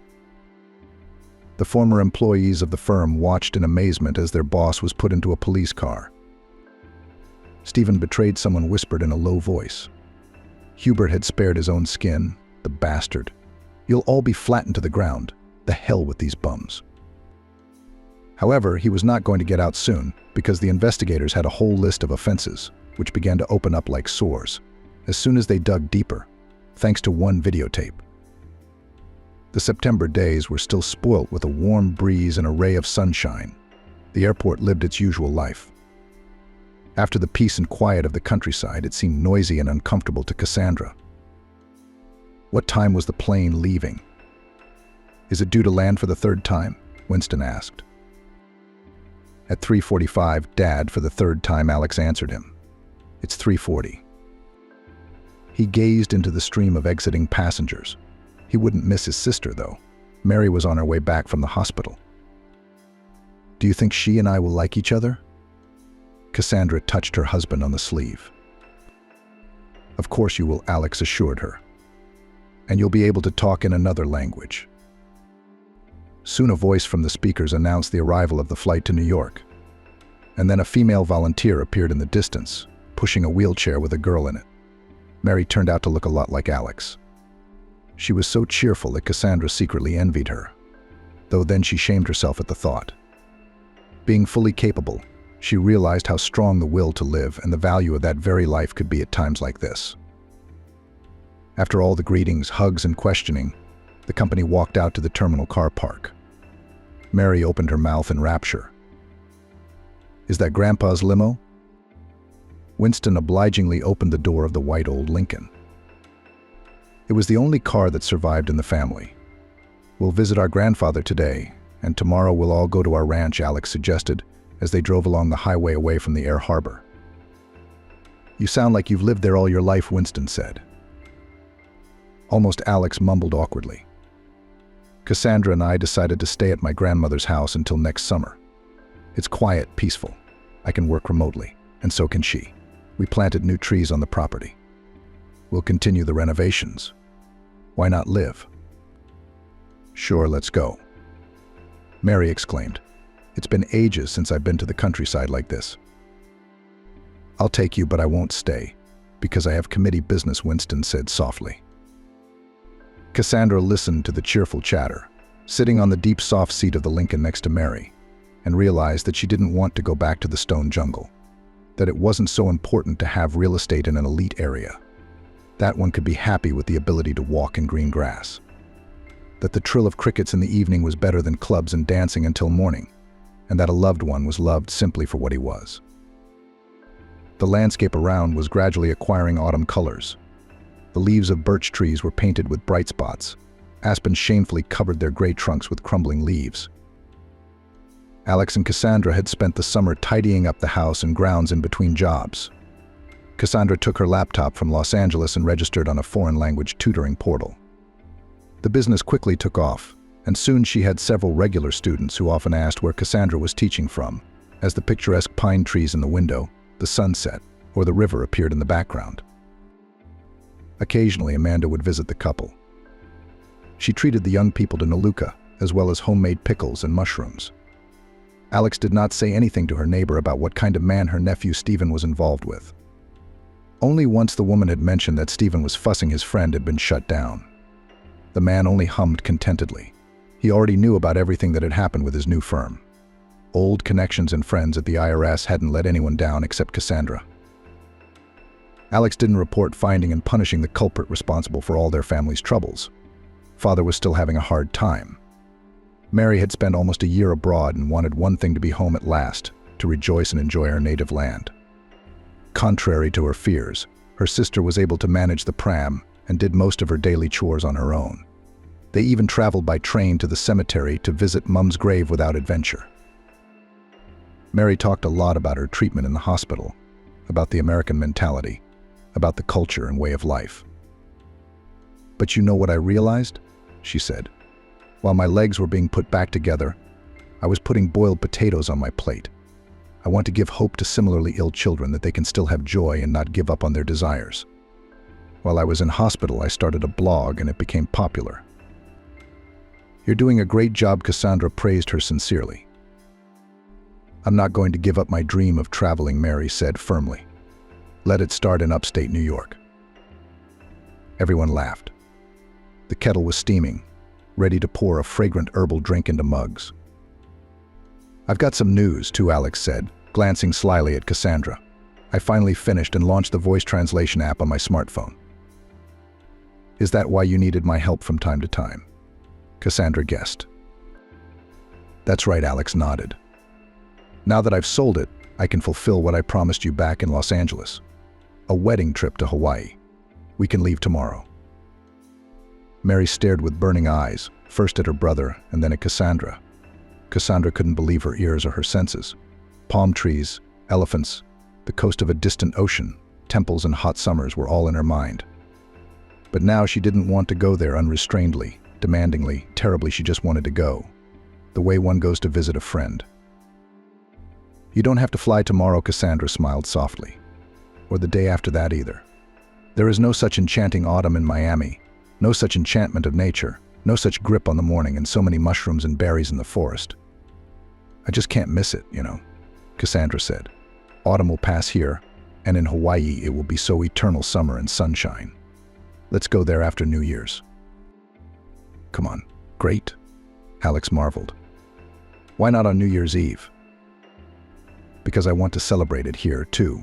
Cassandra circled the surrounding space with her hands. I want to gather all my relatives, to bring a tree from the forest, to set the table. Here, in our house.